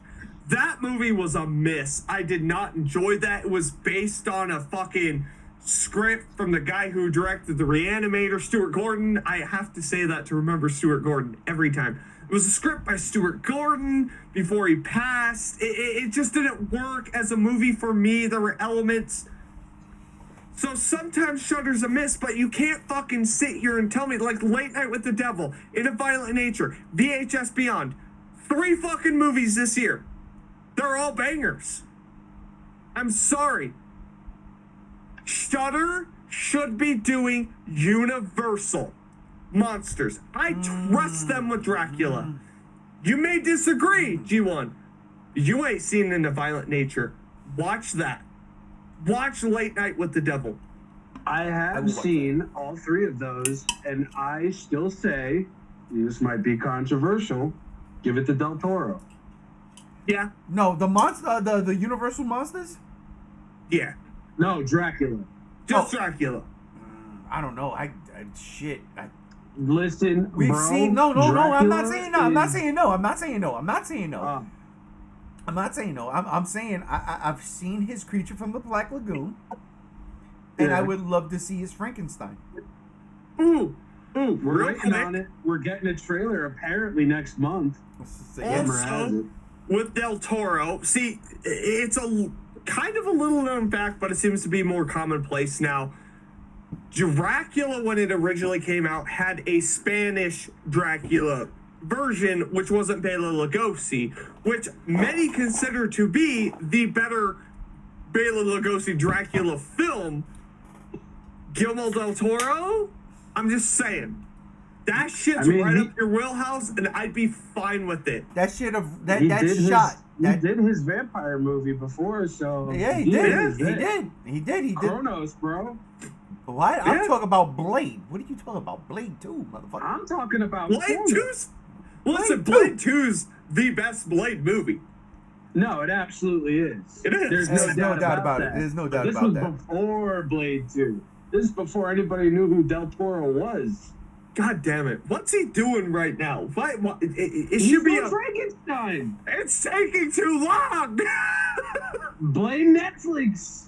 They've I been blamed filming for them. like 7 months. No. Whoa. Del Toro's doing Frankenstein for Netflix? Yeah. Yeah, Fuck me, It's gonna man. I know.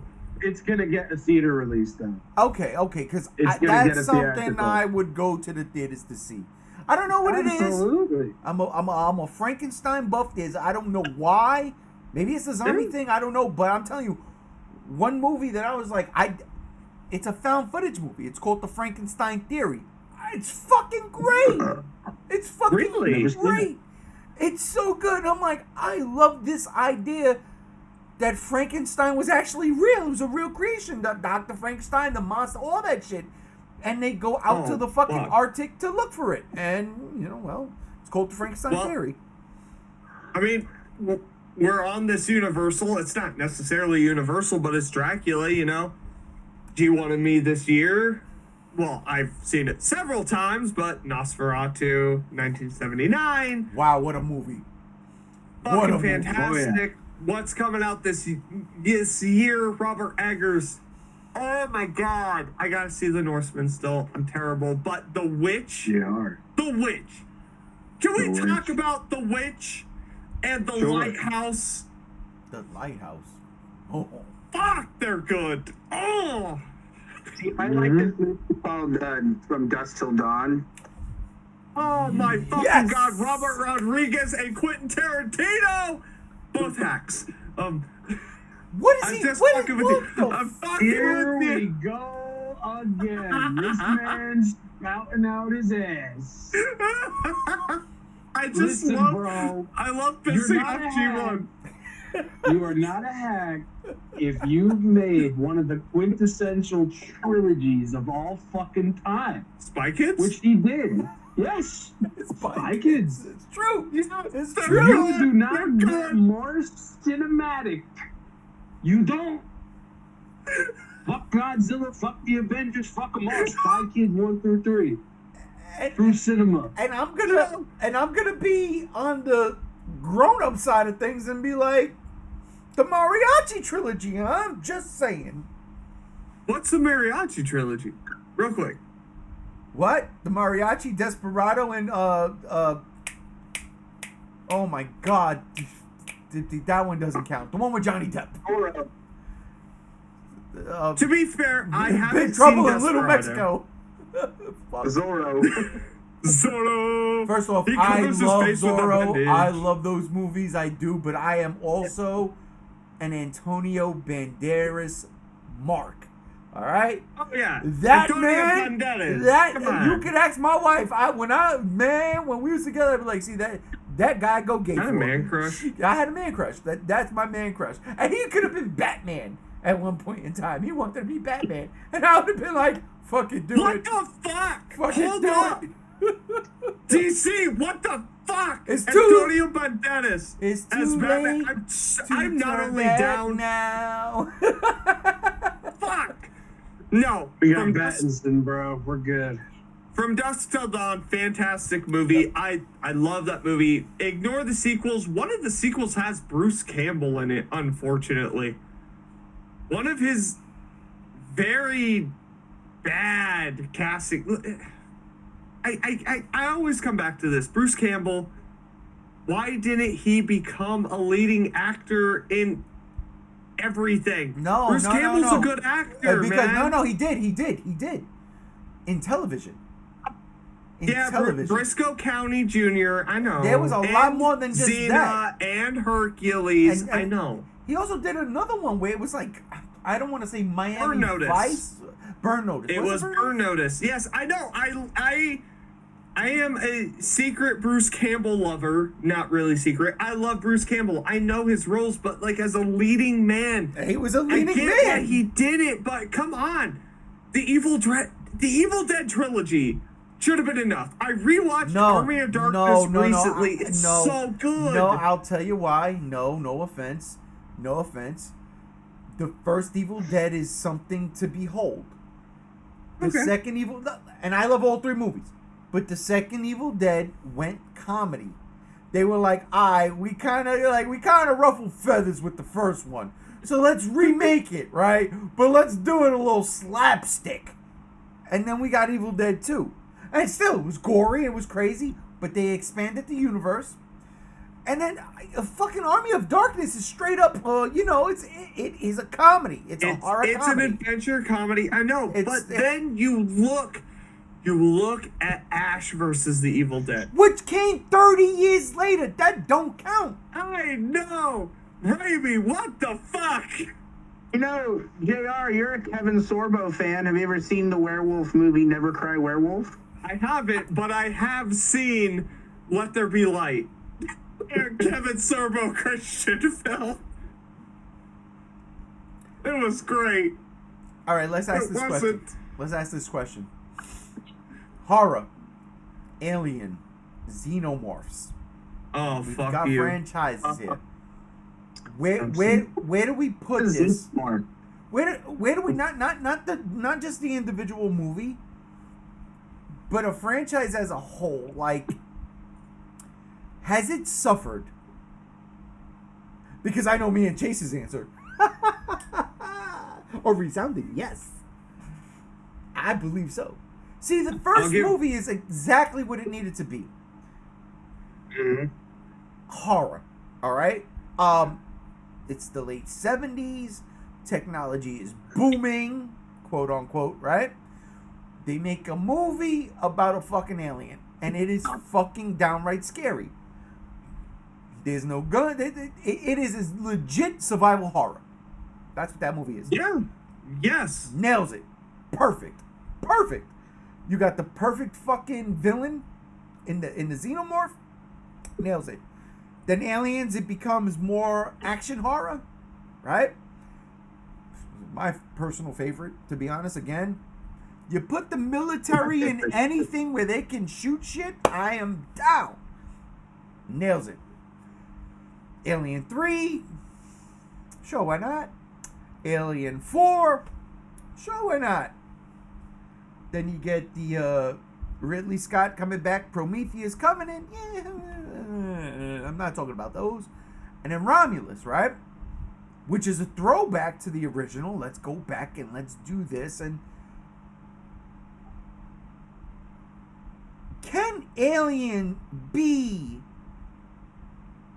on its own, separate from anything involving Ripley?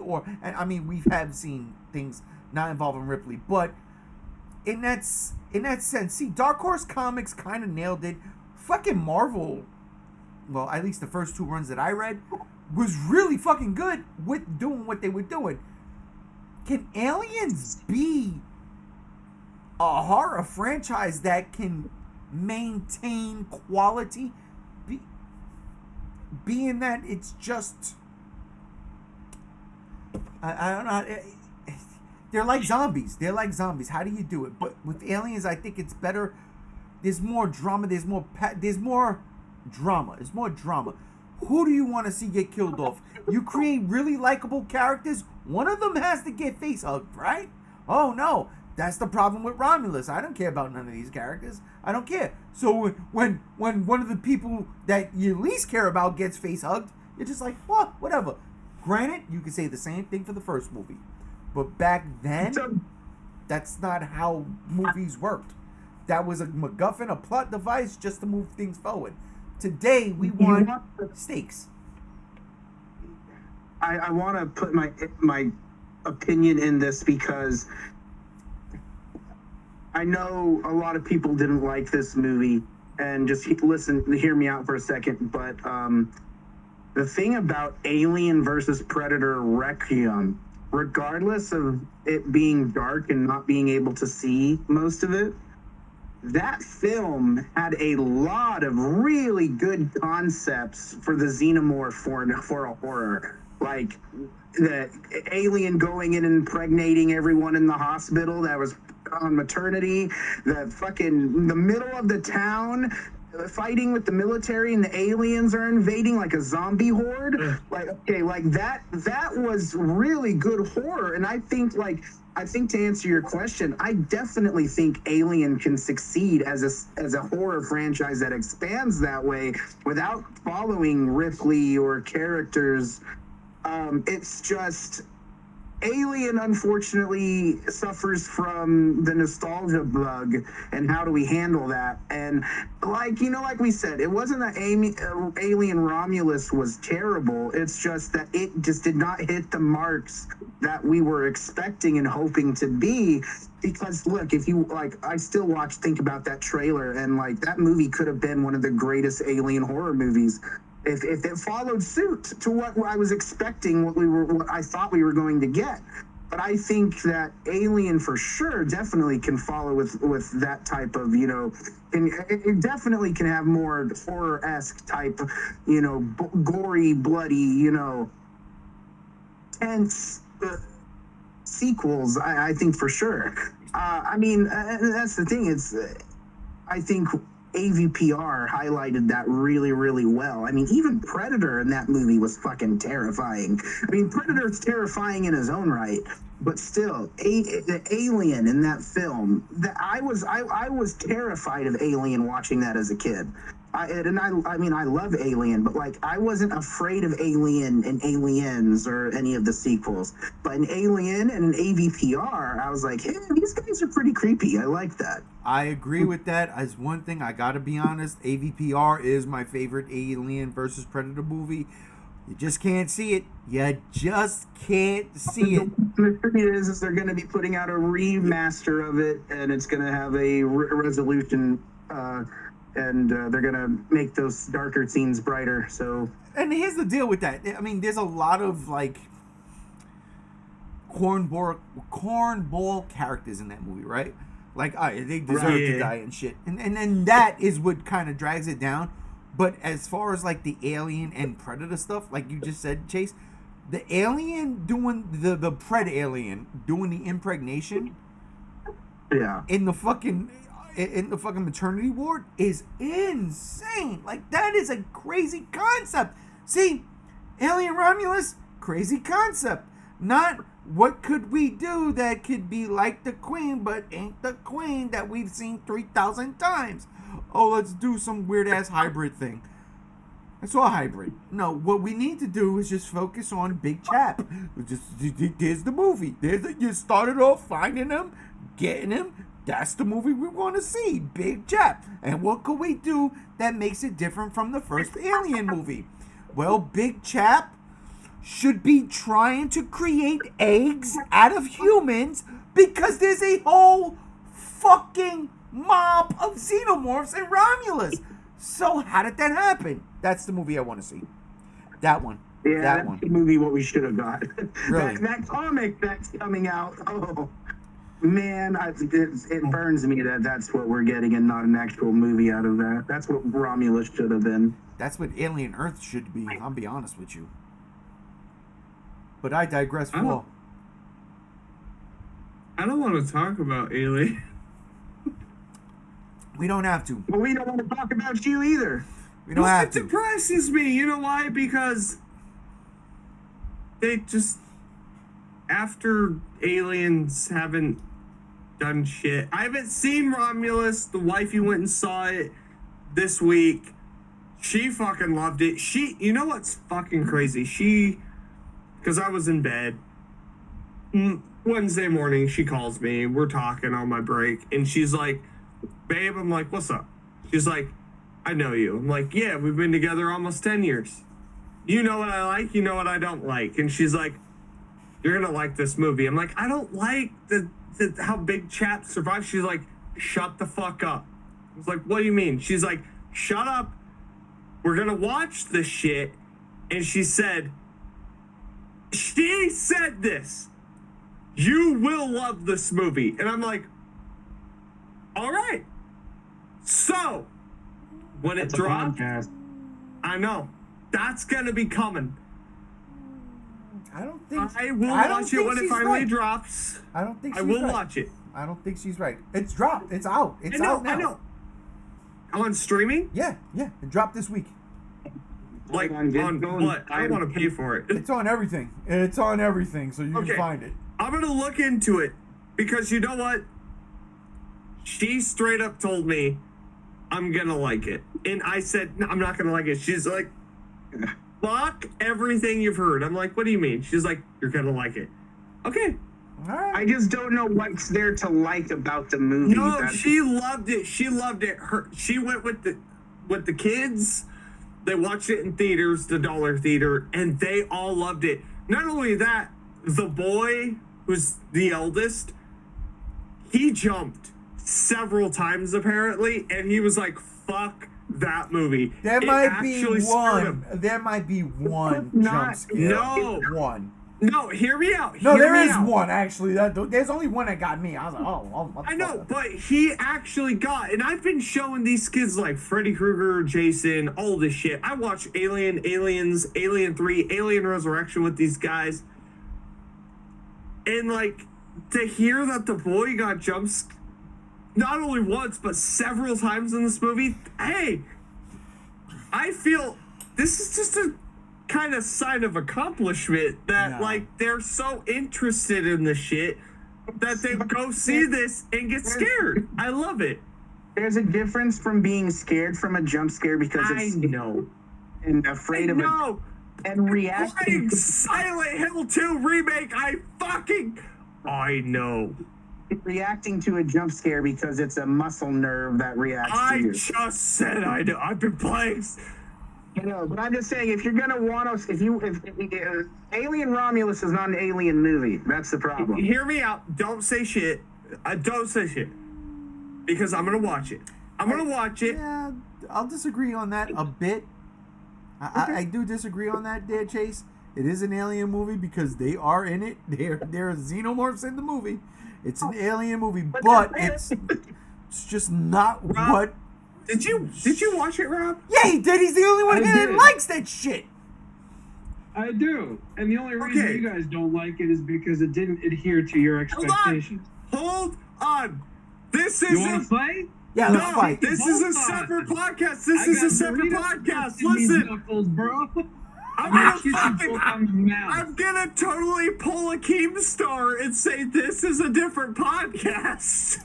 This is gonna have to be.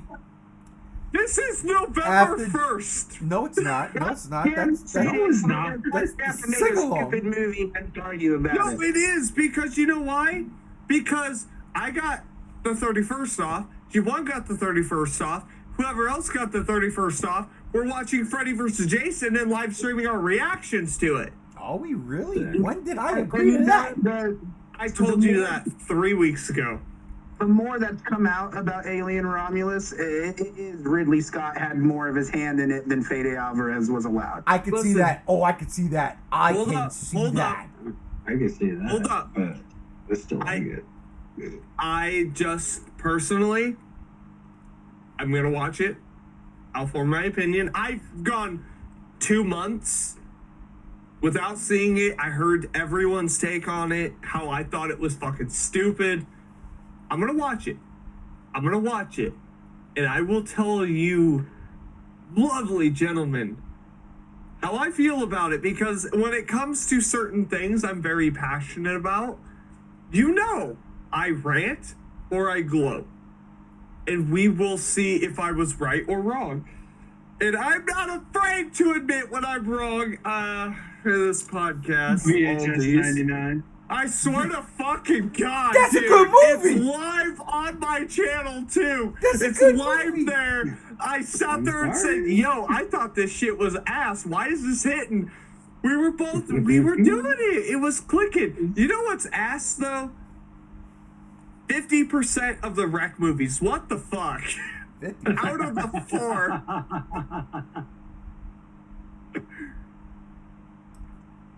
But listen, Real quick, I gotta ask this question.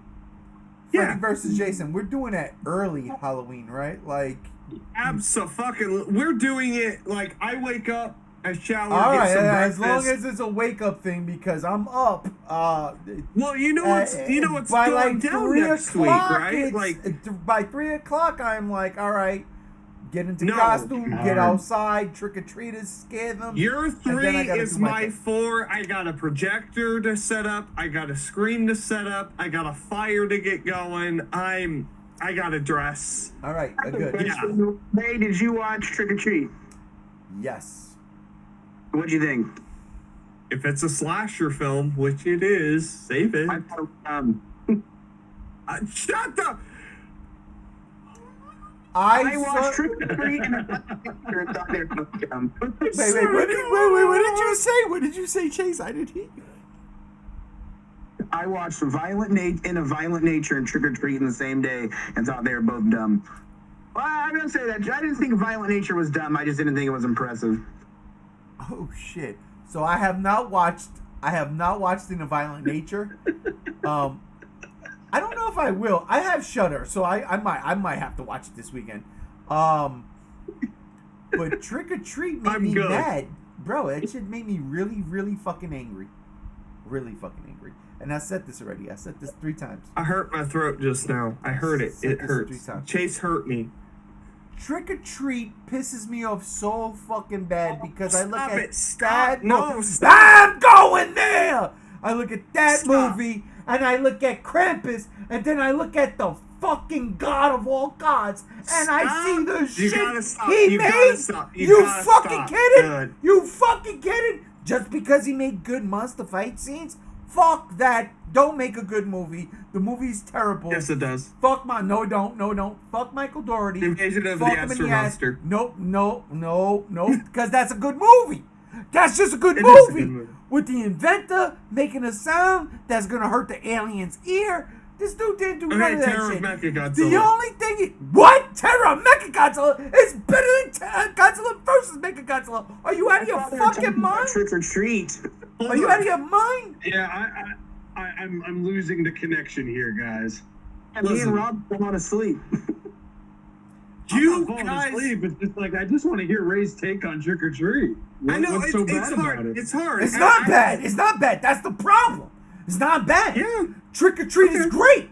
Krampus is great. Why does Godzilla King of the Monsters suck so fucking bad? What the fuck? Oh, Studio oh, interference. okay. Doesn't make Yeah, sense. I think we all have said studio interference for you know what? years You now. know what? It's the exact same thing we talked about. Mike Dougherty was excited for 6 months, and then the next 6 months after that, he was very depressed, and you could hear in his interviews. Mike Dougherty was praying He for changed people, something in that movie that he did not like. begging, Yeah, it was called begging. Marvelism. begging. Mike Dougherty was begging people, take your friends, take your family, tell them to take their friends, Look. take the dog, take the cat. Shut the fuck up. Are Listen. you kidding me? This is bad Look. business.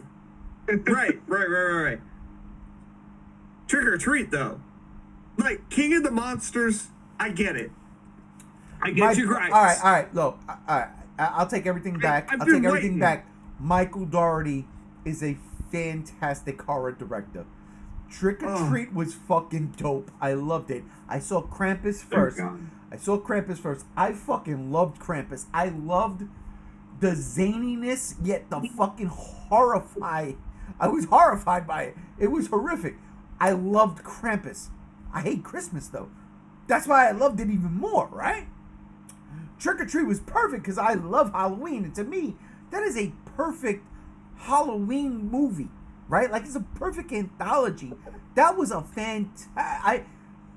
I wish they would make more of those movies to go alongside with my VHS movies for the last 4 years, right? Like, give me, Yeah. because it's an anthology movie. Granted, it all came together. It reminded me of, like, Tales from the Crypt, right? Is it Tales from the Crypt? No, it was was it Tales Tales from the Crypt? from the Crypt, yes, with the Crypt Keeper. No, the other one then. Tales from the Dark Side? No, that's a great one. No, the one, oh my God. Creep Show. Creep Show! There you go. It's like Creep Show. Like, Trick or Treat could be the new Creep Show in the sense that they're all individual stories, but somehow it ties together, right? Creep Show really didn't tie together. It was the overall narrative, like VHS, right? Yeah. But Trick or Treat did it perfectly. You can't sit here and tell me we can't make 3 or 4 of these movies where there's this overall narrative, but all of the little fucking segments add up to it. That was fucking dope. I loved it. Trick or Treat, hands down. I loved it. I did. No. Absolutely loved it. I want and I a want to see fucking more of that. rating. I want a rating for Trick or Treat from you, because as much as you hate King of the Monsters, we were telling you for a long time to watch Trick or Treat. Trick or Treat's phenomenal. I've got the Arrow Special Edition 4K release on pre-order. I need a rating, bro. All right. Knowing that the sequel's currently being made, I want your opinion. I want your take. I want your rating. Is the sequel actually getting made? Because bro's Yeah, been that's what saying that he- since I was in high school. There you No, go. he confirmed it this year. He confirmed it on Twitter. Blink and you miss it fucking post. I From don't- Doherty. I don't It wanna might hear not that. even fucking be there. I follow this motherfucker. He said, I'm working on it. I don't want to hear that. It's been what? When did King of the Monsters come out? 2019. 2019. Okay, all right. It's been that long since he's made a movie. Let's go. Trick or Treat should not be one of those movies where it needs this long. When did he make I Trick or Treat? know, I When did know. he make Trick or Treat? Bro, you gotta When understand. did he Trick or make Treat it? came. Trick or Treat came out in 2009. It was a botch. Marketing didn't do it favors. It was a streaming rental movie. It didn't get traction for a long time. I watched it when it first released, and I hated that movie. And I fucking love that movie now. Let me ask this question. Okay. Trick or What? Treat came out in 2007. I thought it came out Oh in my 2009. God, even early. What is Michael Dougherty's filmography? Well, he wrote X2. He didn't write. He co-wrote. Let's not. Well, co-wrote. Let's not okay, fuck let's around and listen. find out. He Listen, the co-wrote. best parts about it. You know, he One thing might I wanna- not. That's not even it. Maybe I'm a Mike- Doherty fanboy, but Mike yes. Doherty now is a co-producer with the MonsterVerse films right now. Yeah, not only that, But I want the to know the TV movies show. he's made. The movies Yeah, he's yeah, yeah. directed. That's what I want to know. What does he only No, have 3? Trick or Treat. Trick or Treat was the first movie he actually wrote and directed. No, don't say actually, because that means No, that that he's is done something like- no. else. So does he have 3 movies that he's actually directed under his belt? Yes. Okay. So Trick or Treat coming out in 2007. I can totally see how that doesn't make sense in the zeitgeist of that era. Right? That's a niche film. Niche. Same thing with Krampus, which I thoroughly fucking love. Oh my God. I saw Krampus. I was like, why is this not getting the fucking props and praise it deserves? It's a great fucking movie. So it's one of the best Christmas movies I've ever seen in my life. And then King of the Monsters, his most high-profile movie. But, and I'll give Legendary this. They took one very small director in terms of making movies and gave him Godzilla. They took another very small director because honestly, that's what Michael Dougherty was. Right? Am I bugging? He didn't make anything before that where Hollywood was like, oh my God, that. right? Neither of them did. Same thing with GVK, or not even that. Kong Skull Island. What did Jordan Voight Roberts make before where Hollywood was like, oh my god, that? Not much. So it just fell into a niche. That's the thing, and I get that, and that's my whole point. It's like, since King of the Monsters, right? At least Gareth Edwards went on to direct a Star Wars movie. You know what I'm saying? But then he also did the fucking The Kingdom? Is that the movie's name that came out this year? The Creator. The Creator. Thank you, sir. The Kingdom is a great Korean zombie thing. I love that shit. So that's my whole point with like Michael Dougherty. His first two movies, and I literally just saw his first movie 2 weeks ago.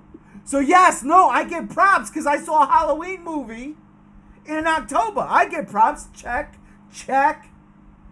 It was fantastic. It was so fucking dope. I loved that movie. I said that. I was like, I need more of this. And that was him. Writing, directing. Then what are we waiting for? It should not take this long. If that movie came out in 2007, why are we going into 2025? Why are we almost 20? He didn't want to do it. He didn't. Oh, really? No. He co-wrote a bunch of the comics to kind of play the field and get a feel for what could and can't be done. They went back in time to Halloween all the way like when it was originated. He did a couple of things, but he really wasn't about it after the first one came out. He wanted to move on to do the next thing, and I can understand why, because the movie kind of went over like a fart during church. It was there and gone, and nobody gave a shit. But as the years went on and it achieved that, whole like status and everything, that's when Trick or Treat 2 like became more and more of an asked question. So I understand why it's taken somewhat a long time. Like, I get he doesn't want to do a retread, he doesn't want to do this, he doesn't want to do that. And I would much rather the man take his time on something rather than, rush to meet an expectation. And if you've read any of the graphic novels, there's some interesting ideas there. Wouldn't make for good movies, though. But we'll see. That's a fair point. We'll see. That's a fair point. My question is then, are you a director? What are you doing? What do you want to do with your life? You did 3 movies, right? And in all honesty, 2 of them were certified. 1 of them was Hollywood. And that bombed. So, indeed it did. What do you want to do with your life? Because if in all honesty, dude, just go back to the bread and butter. And again, that's all you got. You don't even need to write the whole fucking thing, man. Get people involved. Just do that anthology thing. I Trick or Treat, staying on subject because this is all horror shit. Trick or Treat was one of those movies that was just legit in my eyes. It was perfect because, again, there was a narrative and everything fit together at the end. And you can do that in any setting you want. You can do, it is literally Tales from the Dark Side. It is the Twilight Zone. It is all of that shit. Tales from the Crypt. Brought together and made into one. Trick or Treat is fantastic because they did an anthology film that all tied together into one movie. Yeah. I can't think of another anthology film that tied together to make one movie. It doesn't exist. Trick or Treat does, though. And there it is. Trick or Treat is something. I just chimed in because I had to. Listen, the wifey brought me 3 pumpkins. I had to go throw them out in the yard somewhere. I love pumpkins. It's Halloween time.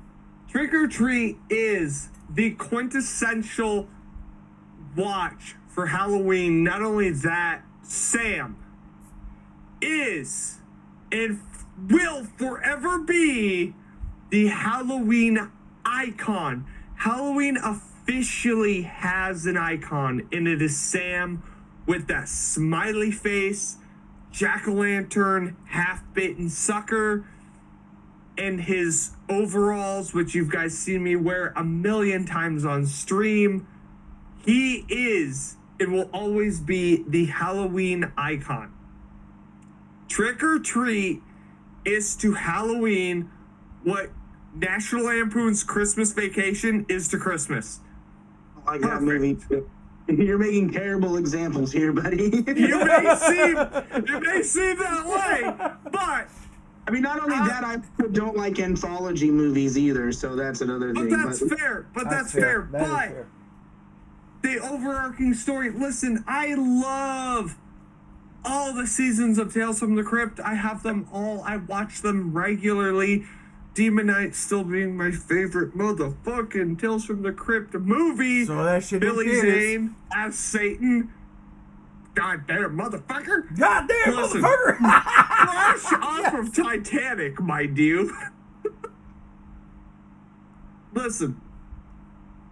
Trick or Treat is a Halloween staple. If it's not in your regular rotation of Halloween films, it definitely should be. Arrow, and I've said it before, and I will say it again, is doing a special edition 4K release. I have it on pre-order. I will have it October 30th. And I got the special edition cover where it's just Sam and it says Trick or Treat. It's fantastic. This movie, I'm not going to spoil shit. It demands your attention and it demands your respect. Because it's that good. I hated that movie. That's my respect. Be a man. Be a man. You hate the movie. One of the best, no, fuck off. You like werewolves? One of the best werewolf sequences in a fucking movie, isn't that? No, I disagree. Yes. I disagree with that. Yes. No, I disagree with that. Yes. It Do was you get good. the bitch from It was True good. Blood not No. being a vampire It and was- being a werewolf? It Come was on. it was good. It wasn't one of the best. You're out of your It mind. is one of the best. No, it is not. Nowhere Being near it. By a coven of hot werewolf women is a kink of mine, but I didn't think it was that impressive. What, you don't like a coven of hot werewolf women? Time out real I quick. just think it was impressive. Time out real quick, just to jump back to the very first thing we talked about in this podcast. Did anybody catch in the Wolfman trailer his daughter's name was Ginger? Yeah. Ginger Ginger Snaps. Snaps! Hey, I was like, I haven't oh seen shit! it. That was funny. The wife, you seen it? Yeah, you've seen both. We get it. Be a man. Watch it. I thought that was funny. But Yeah. yeah. Oh. I'm gonna have to get off here for a little bit. My phone's about to die. Well, you know what? In all honesty, we've had so much fun. We didn't even get to everything, but it's all right because we didn't have a top anything. We were just rambling. Yeah. So, Brother Chase, if you gotta go, don't worry because we're gonna be leaving in about 20 minutes anyway. I'm pretty sure. That's all right. Yeah. So, everybody, Brother Chase, ladies and gentlemen, he loves American Werewolf in London, and he hates Jaws. It's insane, but you know you gotta respect his opinions. And I hate I don't hate, but Trick or Treat is boring. What I will say is, want to watch a cool werewolf movie? Check out the very underrated Bad Moon. A lot of people know about that movie, but it was really good. It has a kid from Dennis the Menace in it. I liked it. Thought it was a cool werewolf movie based off of a book. It was pretty cool. Check it out, from 1996. Good film.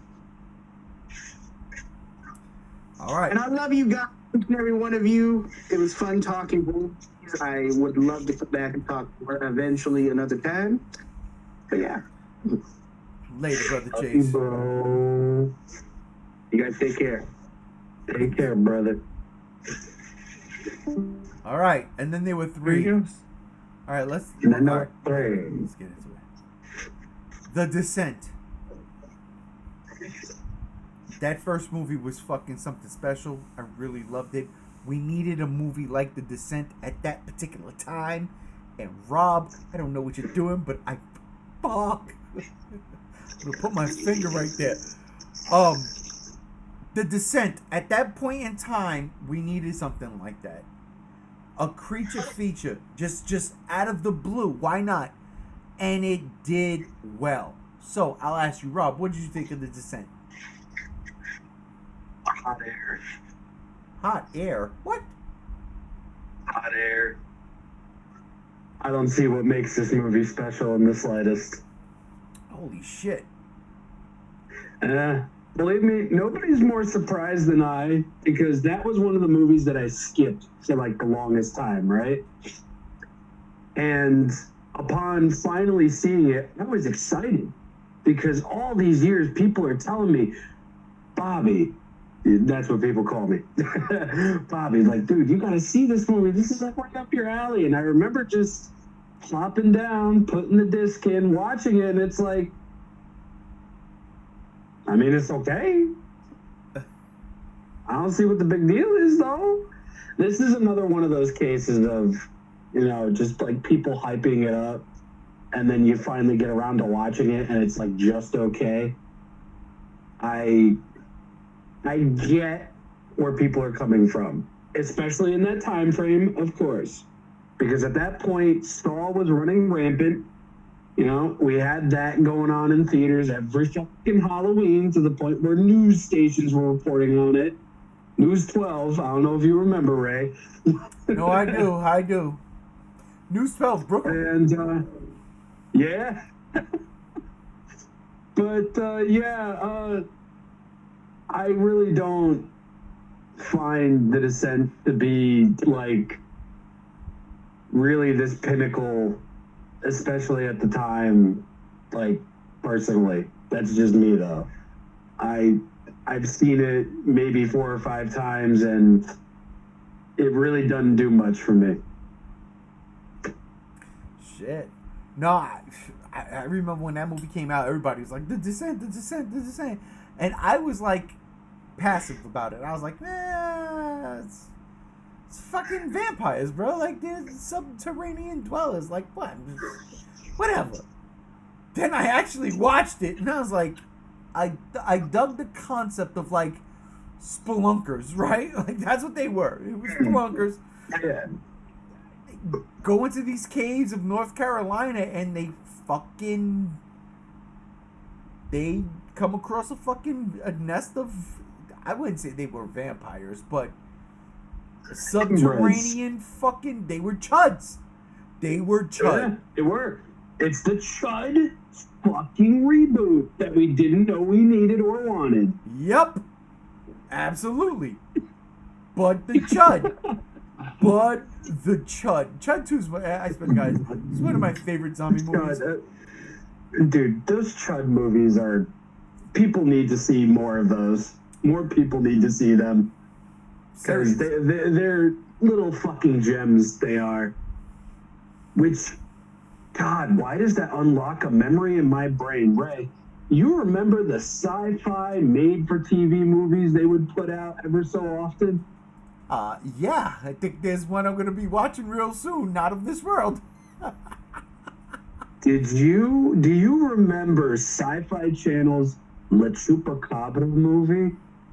Okay, hear me out. So, yeah, I got a beef with that only because I was writing a treatment at the time. And yes, no, I'm not an official writer. I don't have nothing. I go to work for a living every day. I didn't want to go in today. I wish I didn't. I went in and I paid for it. My mental health today could have taken a day off from work. But I said, nah, fuck it. It's Friday. It's going to be slow. I walked in. It was nothing but. It was nuts.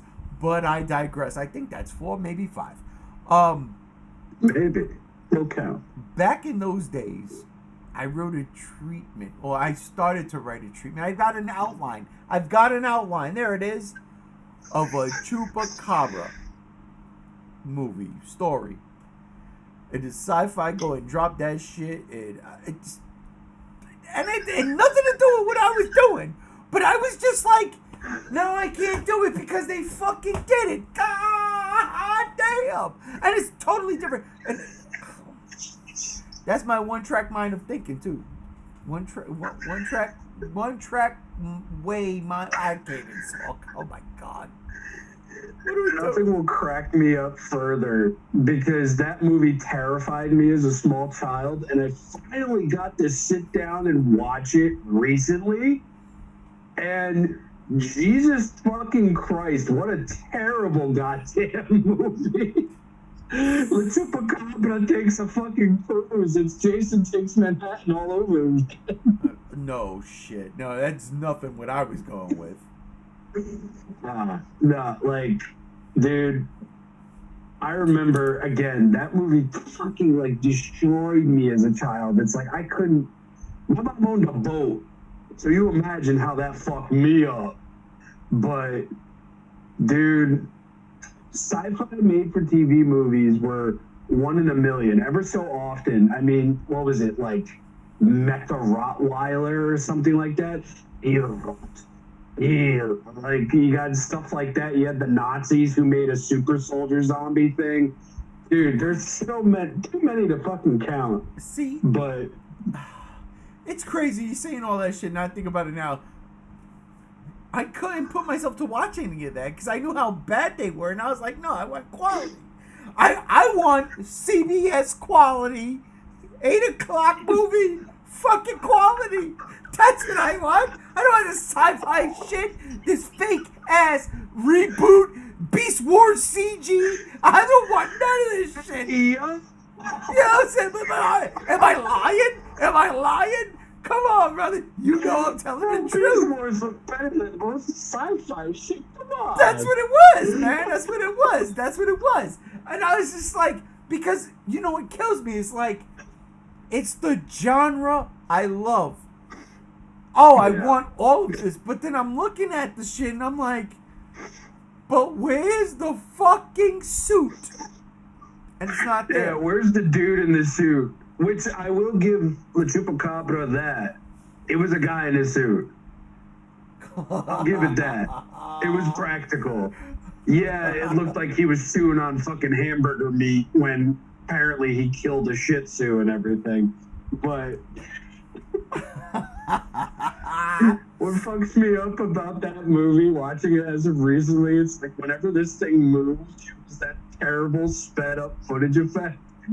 It's like some 10 years later, Twilight comes out and does the exact same fucking thing. Oh my god. This movie made millions. But that pivots just a tiny bit into made-for-TV specials as horrors. And I know the recent remake just came out and I wasn't none too thrilled about it, but I'm curious to hear your thoughts on the Salem's Lot remake. So I fell asleep on it the first time. I was extremely inebriated. I watched it the next day again, and you know, honestly, I didn't hate it. I was inebriated when I watched it, but not as I watched it the first time, right? Because the second time I watched it, the Cowboys were getting annihilated by the Lions, so it was just every drop back was a shot or a swig or a guzzle. You know, it was a chug. So I was then once that game was over, I was like, oh, you know what? I'm up to it now. Let me watch this. But again, I didn't watch the original Salem's Lot the way it was intended to be watched, because when I watched it with my cousin working the video store, like I said before, I kind of lived there. And I don't mean like I lived there legit, but that was my hangout spot. I was there every weekend. And somebody dubbed over the original Salem's Lot. So whenever we were watching, and it was just this dub, and it was fucking comedic. So I never took it serious. It never took it serious. I didn't watch the remake, and then when I watched this one, I wasn't mad. Like, I gotta watch it again. I will say that. I do. I want to watch it again. Extremely. It's not as long as I thought it would be. It's like an hour and 40 minutes. Bless you. Salud. It's like an hour and 40 minutes. I'm like, yeah, I can pull that off. I can watch that. I will watch it again. I dug it. I'm not opposed to Salem's Lot right now. Right now. You see, the only reason I wasn't crazy about it, absolutely, it was just because I grew up with the original series, or movie, as it's called nowadays. And when you have a story that's so thick in detail and so thick in just what it's doing and how it's doing it, you know, that became definitive to me. Like Orlok, the way he looked, the whole 9 yards. That's just how it was. And then going into the remake, I was one of those people that was actually pretty fucking hyped for it. Because it's like, dude, I felt that nobody appreciated the original as much as I did. Like, very close-minded thinking, because I know a lot of people do. Leighton Eversole, what's up? Hit me up. We can be best friends. But anyway, I think what hurt me the most with the remake, save for the whole botching of the "look at me" teacher scene, which creeped me the fuck out from the time I was a kid to now, it's just that the movie's atmosphere is so very wafer thin. I mean, we've got people cracking jokes, some of which, kind of landed with me and everything. So, oh, that's funny. Amanda Waller, Suicide Squad. But it was just, it was not it in a many ways for me. I mean, again, when you grow up watching essentially a series, not even a movie, like a 3-hour plus long movie, and you have all of this buildup, you have all this atmosphere, you have all of this mystery, it's so hard to follow that up, even though it's many fucking years later. It's a hard thing to follow up, and I wouldn't wish doing that on my worst enemies. That's a damn hard thing to fucking do, especially for what was originally supposed to be a theatrical endeavor. Again, wouldn't wish that on my worst of enemies. But if you ever do get the time to watch the original, which is like 3, maybe 2.5 hours long, in its original form, no dubbing. No dubbing. No dubbing. There's this particular sense of atmosphere, there's this particular sense of mystery, and it didn't need like sprawling shots of vampires on top of like the roofs of these certain houses, which was a great scene. But I like that. So Can't I lie. will say that. And all you see is their shadows, their silhouettes, and their eyes glowing. It's fucking genius. But it's like everything in and around it just kind of fell flat for me.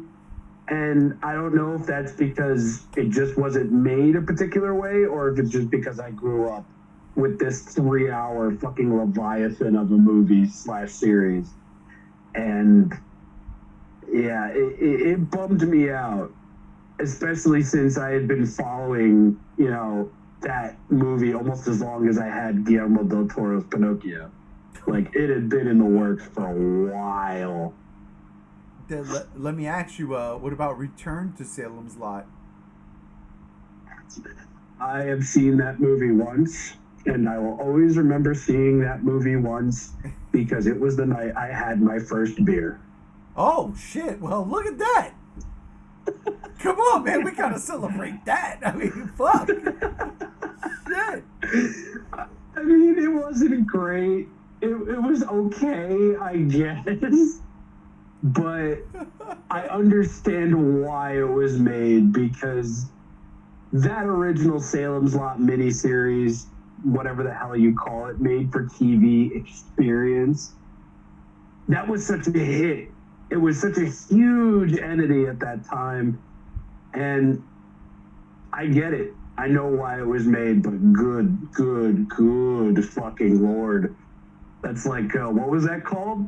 The sequel to Donnie Darko? S. Darko? Oh. You left that one in the can, bro. Oh. Left it in the can. Forever. Yeah, certain Just like things- American Psycho 2 with Mila Kunis. Well, the reason why they made it was because of Mila Kunis. Let's be for real. Understandable. You know? Understandable.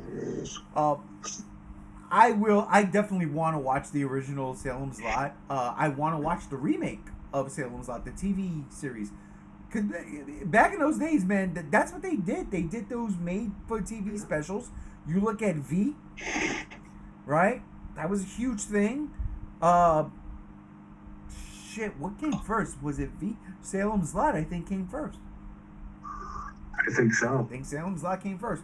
So it was a thing. It was like, what could we latch onto to make people watch our channel? And that was great. Now, you know, now TV doesn't have that type of thing because everything's on YouTube. Well, It's streaming. everything is streaming. Like, fuck. But no, I will. I do want to watch the original Salem's Lot. I want to watch all three of them. Like, I want to watch 4 because I do want to watch Return of Salem's Lot. I do. I do. I'll have to do so with a beer. Yeah, definitely. I enjoyed what I saw. I didn't hate it, but at the same time, I see where you're coming from. The version I saw as opposed to the version you saw, and I didn't even watch the whole thing. We just got our shits and giggles in, and then shut it off, and then put something else on, right? So, where you were ingrained with the original, I can see why you hate it. Same reason why I hate Rodan's Raw and King of the Monsters. You know what I'm saying? You know what I'm saying? Like, The lack thereof a roar. yeah, you know what I'm saying? I'm throwing it out there, Michael Dougherty. You make 2 good horror movies, and then you make a horrible movie. Oh, you know what I'm saying? I digress. 6. Six. It's an even number. It is an even number. You know what's even? What? The 2 of us. Because JR, apparently he's having technical difficulties right now. So his internet cut out. He's probably going crazy about it. But yeah, his internet cut out right now. So JR has unfortunately dropped out of the stream. So I don't know. Should we continue or should we wrap with one last horror franchise that we love? Let's wrap with a franchise or one-off. Let's do Let's it. send them home. You want me to start? You start? Of course, you got to start, man. I run the show. I got to end it. All right, I'll play ball here. This isn't a franchise. This is a one-off. It's another Japanese horror, for that matter. Around this time, maybe 5-6 years ago, I was strolling about the YouTube scape looking for something to watch because around this time, movies were starting to creep up on YouTube and nobody was doing anything about it. And I stumbled across this little gem called Naori the Curse, which, imagine if Blair Witch was made by the Japanese. Shut And up. that's essentially what we get. So Naori the Curse was directed by Koji Shiraishi. He would later go on to direct Kadako versus Sadako, The Grudge versus The Ring. This was back in his prime, though. This is when Mans was turning out the 5-star, 8-course meals type shit. So it's a bit of a documentary-style found footage film that goes from like TV talk shows to this guy unraveling this crazy mystery that leads him into this hidden village in Japan that performed these crazy rituals to appease this demon spirit by the name of Kagotaba. And when I say this movie takes you on a fucking journey, it takes you on a fucking journey. This movie, in the ripe age of, I want to say 26, 27, absolutely fucking petrified me to no goddamn end. This is when I had my own place. I was alone. I didn't have nobody to fucking cuddle and tell me everything was gonna be okay when the sun came up. I was alone in my fucking living room, no lights on, and for, I want to say almost 2 hours, this movie did more than most horror movies at that point in time did for me. Shit. Because Japanese horror, for those who are not very aware, they like to fucking steam you. They like to slowly build up to things. It's the slow burn. It's the slow cook. It's the fucking steam cooking the rump roast for 6 hours. The whole 9 yards. This is one of those movies that pays off in the most godless and very much twisted fucking ways, where, just like Ju-on the Grudge, which I mentioned earlier, has no hope, no happiness. These people that you grow to know and love throughout the movie, kiss them goodbye. Shit. And Arrow Video, God bless their souls, just released a box set with this for the very first time on disc in the U.S., and I'm probably going to be watching it tomorrow because I have one other movie to watch in that box set. But this is, without a doubt, next to Koji Shirashi's Cult, just one of those found footage horror films that just does more than I think anybody even realizes to this day. It's fucked. Japanese folklore, when it gets fucky, it gets fucky. And this is like at a certain peak. I mean, what is it? You got rituals, the dances, the masks, the children. That's another thing. Japan ain't afraid to kill kids. No. And this movie ain't afraid to remind you of that. And it is an absolute void of just unhappiness, zero hope, no sunrise after the horrible night before. It is just immediate drop after drop after drop. Couldn't recommend it enough. Get the J-Horror Rising fucking box set from Arrow Video. You get 7 movies for $60. It's fire. Well, somewhat. But Naughty the Curse, man. Fire. It's a Halloween staple for me these days. You know, it's crazy. You say shit like that, right? And I think of it, when you was talking about being by yourself, living in your own, your own place, yet nobody to rock, like, oh shit, hold me, or, to comfort you. That happened to me one time, like, and this is not where I'm going. This is not my pick. I don't have a pick. This is not. Yeah. But I remember, like, living by myself and watching the first Scream movie. And I seen it a couple of times already. I knew what was happening, but for whatever the fuck reason, where I'm by myself at this particular time, I got so fucking creeped out. I was like, yo, what the fuck? I had to watch cartoons. After. I was like, fuck all the bullshit.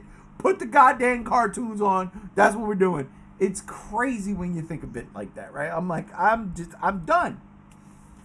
But no, I feel you. That Japanese horror shit is on another level. Because like you said, the slow burn shit, they do. And I'm not saying that we can't do that. We've done it a couple of times. But there is just something about that Japanese horror. And I've got one that's gonna fuck you up right now. Because you would not think it is horror. Nobody will think it's horror. But if you think about it, it's more horror than you think when you think about it. Bars. Kaneko's Gamera trilogy. Ooh, fuck me, dude. Listen to me, all right? We came together because of giant monsters, and that's exactly why we came together, and I love it. Giant monsters is my shit. I love them to death.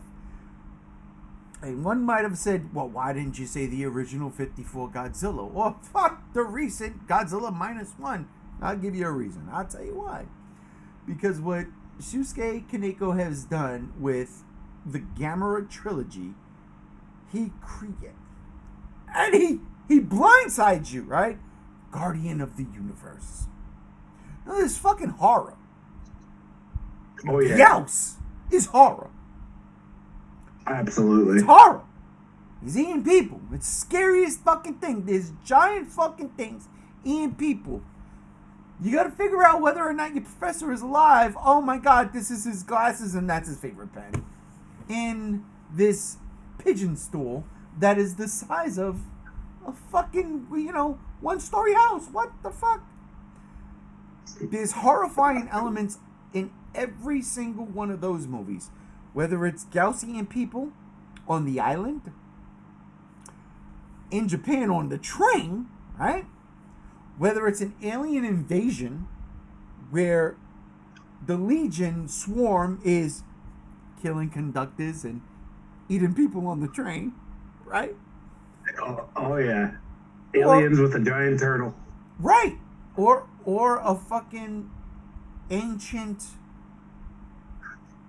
creature mummifying people in the forest. Like that. Yes, it's not horror when you look at it as a whole. It's my favorite. Like, God, it's for me. It's the perfect trilogy. It is. It's the perfect trilogy. And I don't really like Gamera 1 as much. Like, I like that movie. I love that movie. I love it. But Gamera 2 and 3 are just like, what the fuck movies? I'm like, what the fuck movies? Yeah. But if I was to break it down and nitpick at things and say, what makes this work? There's an underlying theme of horror in them. There's horror elements in them that you don't get. Gamera 2, Advent of Legion. When the Legion hits the fucking train, you see the conductor, his face, where Legion eats the glass, and then you see his hand on the wall and flat blood. It looked like raspberry jam, and it could be only one. Lone Star. But you get what I'm saying. You know what I mean? But you know what I'm saying, right? But that's horrifying. It's a horrifying shot. We saw that once in Godzilla. Once. Mm-hmm. Hedorah. That was it. Yep. That was it. Mm-hmm. That was it. Where we see the horrifying vision of what's happening. And 54, to its credit, they do not horror, but the aftermath. The horrific aftermath. But the Gamera trilogy, the 90s Heisei Gamera trilogies, is legit horrifying. Absolutely. When you look at it and the way they do it. Absolutely. And I think that's what makes Kaneko's run with Gamera just so very legendary, because Gamera from the jump was giant monster for kids. Yep. Even in his debut. And to see a new series of films come out with such talent and such honor and love for the craft, and for it to be so real, quote unquote, and just seeing the ground level terror and destruction and horrors that were going on, at that point in time, I don't think Godzilla or most kaiju giant monster films had really very much touched on in Japan. Mm-hmm. I mean, we've had giant tarantula and all that other motherfucker going on over here in the US, but that adds another layer to all of it in both appreciation and just in Jesus Christ, dude, it's a Gamera movie. What are you doing? Mm-hmm. I digress. That's one. And that's one. Oh shit. It's my sole one, but I think that is one of the things that people latch onto with that Heisei trilogy. Just the fact that it really didn't shy away from showing you things that you really weren't expecting in a giant monster movie. And I think that's why so many people are so vocal about allowing Kaneko to come back for another Gamera film. Because Brave strode up right to Kamikawa as they were making Rebirth yo, I got an idea. You doing anything? Oh, you are? All right. I'll walk away sadly with my Hulk TV series Lou Ferrigno fucking theme playing in the background. Sad, sad, tear, tear. I don't mean to get preachy, but bro, now's the time. Now is the fucking time. You You ain't lying. But I digress. That is 2. 2 in 1 minute. Unbelievable. In 1 minute. I'm unhinged like that. But moving back to the theme, yeah, those Gamera Heisei trilogy films, man, not only are they just a staple for the 90s and tokusatsu and everything, but damn did they go the extra mile. They really did. I mean, I've never been afraid of a Godzilla film. Never. There's been terrifying things, but never to the point where I need to, like, okay, let me get up, maybe watch a funny video and then get back to it. But Gamera, that's just proof that the big turtle can compete with the best of them. And the fact that exactly. I know that hits you deep in your fucking soul. Yeah, it does. Yeah, it does. And he can. And it's all about the studio just giving the right person the right opportunity and the right amount of money to fucking do it. I mean, the horror in Gamera 3 is not even... I mean, there's a lot of horror in that. I mean, the possession, right. the fucking... I won't call it body horror, but, you know, it's hentai. It really is.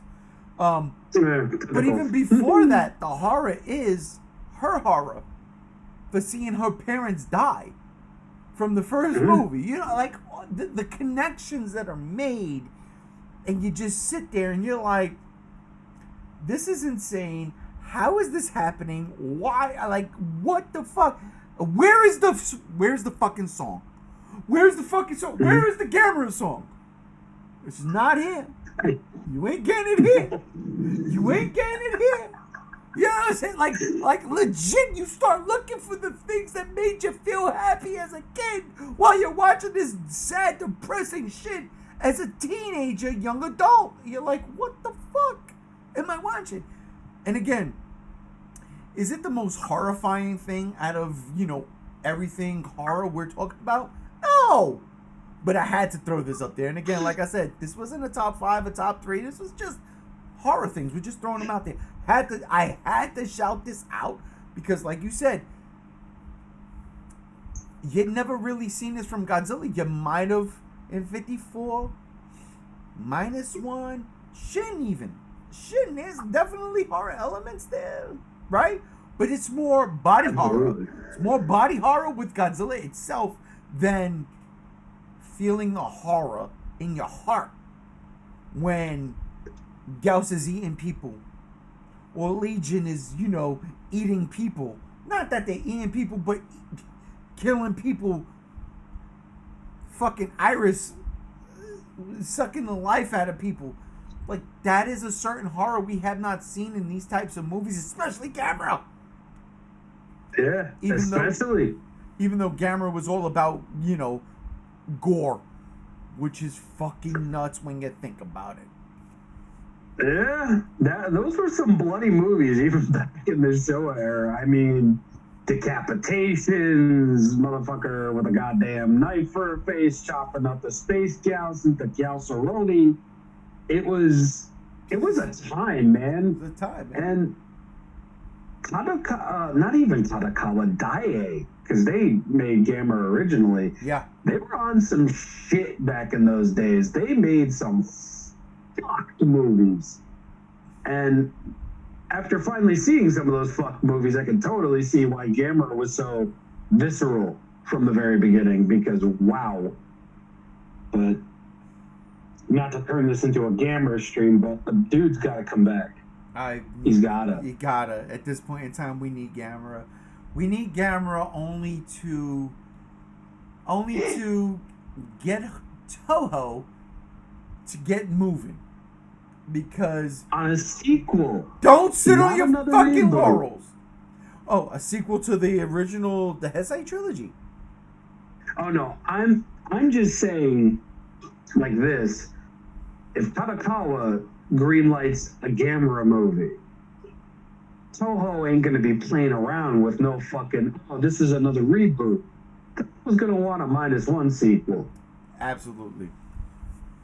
That is going to be a threat, no matter what you fucking say, because all Kanekawa has to say, live action, Kaneko. Gamera. Oh! That's it. That's all they got to do. Oh, That's all they got to do. And the only way Toho can counter that is, do you want to know how I got these scars? Am I lying? Am I lying? You are not lying, because that's all they have to do. Mm-hmm. It's like, you want to know how I got these scars? You want to know how I came up from a fucking lump of nothing? Hey, yo, my boy, Takahashi, come up on here and fucking show these motherfuckers who's boss. It'd be great. It'd be fantastic. Because there's been rumors of a Shin Ultraman sequel since the movie, before the movie even came out.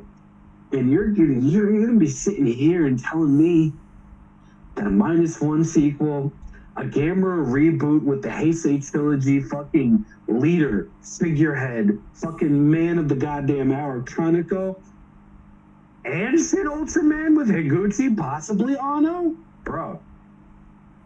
We're talking about a Japanese kaiju renaissance right there. Oh, absolutely. We Absolutely. would need to rename wherever we're the fuck at right now. No more whoever's in charge shit. Like, this has to be its own separate thing. And that, man, oh god, you got me fucked up. You got me fucked up. Could you imagine all three at once? Because I loved Shin Ultraman. I did. I loved it. I don't give a fuck. I really did. I did too. It was beautiful. It was so much fun. It was so much fun. And I need another Gamera movie. I need another Gamera movie. I do too, and I'm surprised that there are more people saying, why bother with it when you don't know what to do with it? And it's like, dude, it's not fucking rocket science. You have a 24-15 short that you can build off of. That's the beauty of it. You can do literally anything. Gamera has fought fucking knife monsters on an alternate space reality planet that was fucking inhabited by adorable space lesbians. Gamera can do fucking anything except make an anime on fucking Netflix fucking profitable. That is not how you rebrand. That is not how you bring a franchise back. That is how you fucking fill space. Wait, what? No. Tarakawa. That's a good show. That was a good show. It is a good show, and it will always be a good show, but that's not how you announce the return of Gamera.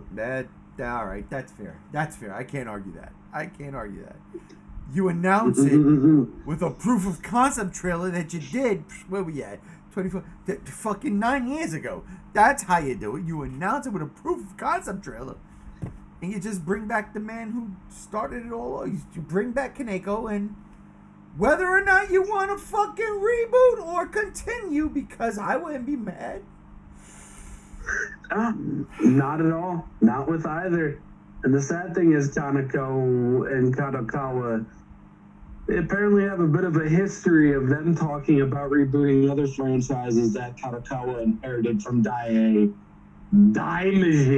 that they really didn't go too far with, unfortunately, except in the latest Yokai film, Yokai Wars. Say, yeah. And they did Yokai Wars where he popped up.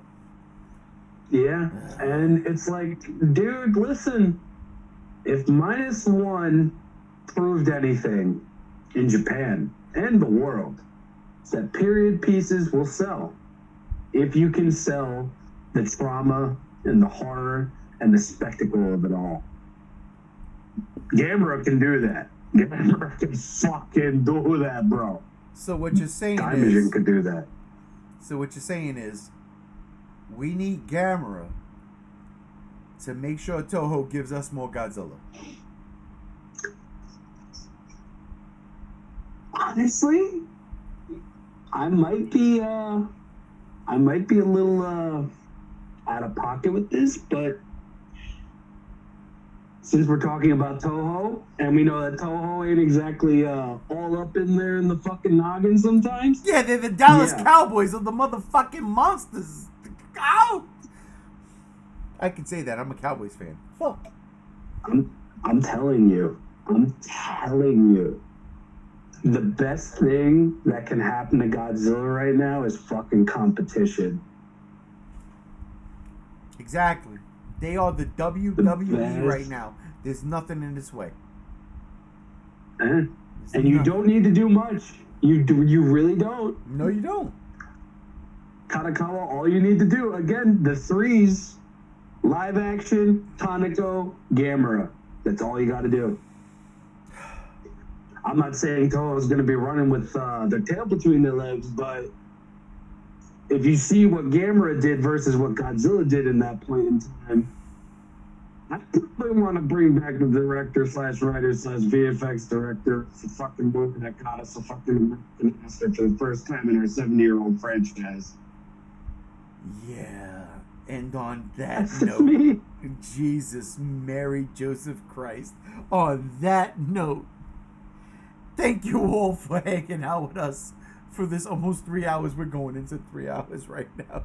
For this 3-hour live stream, I want to thank all of my guests, starting with Chase, who had to get off, and then JR, who had technical difficulties, had to get off, and then you, Rob. Thank you for fucking hanging out with us on this Audible, fucking podcast. Thank you, sir. Absolutely. And as I always say, and I mean with every inch of my heart, it's always fun chilling out, talking, no matter the subject, whether I'm versed in it or not. It's always a fun time. I look forward to it every fucking Friday.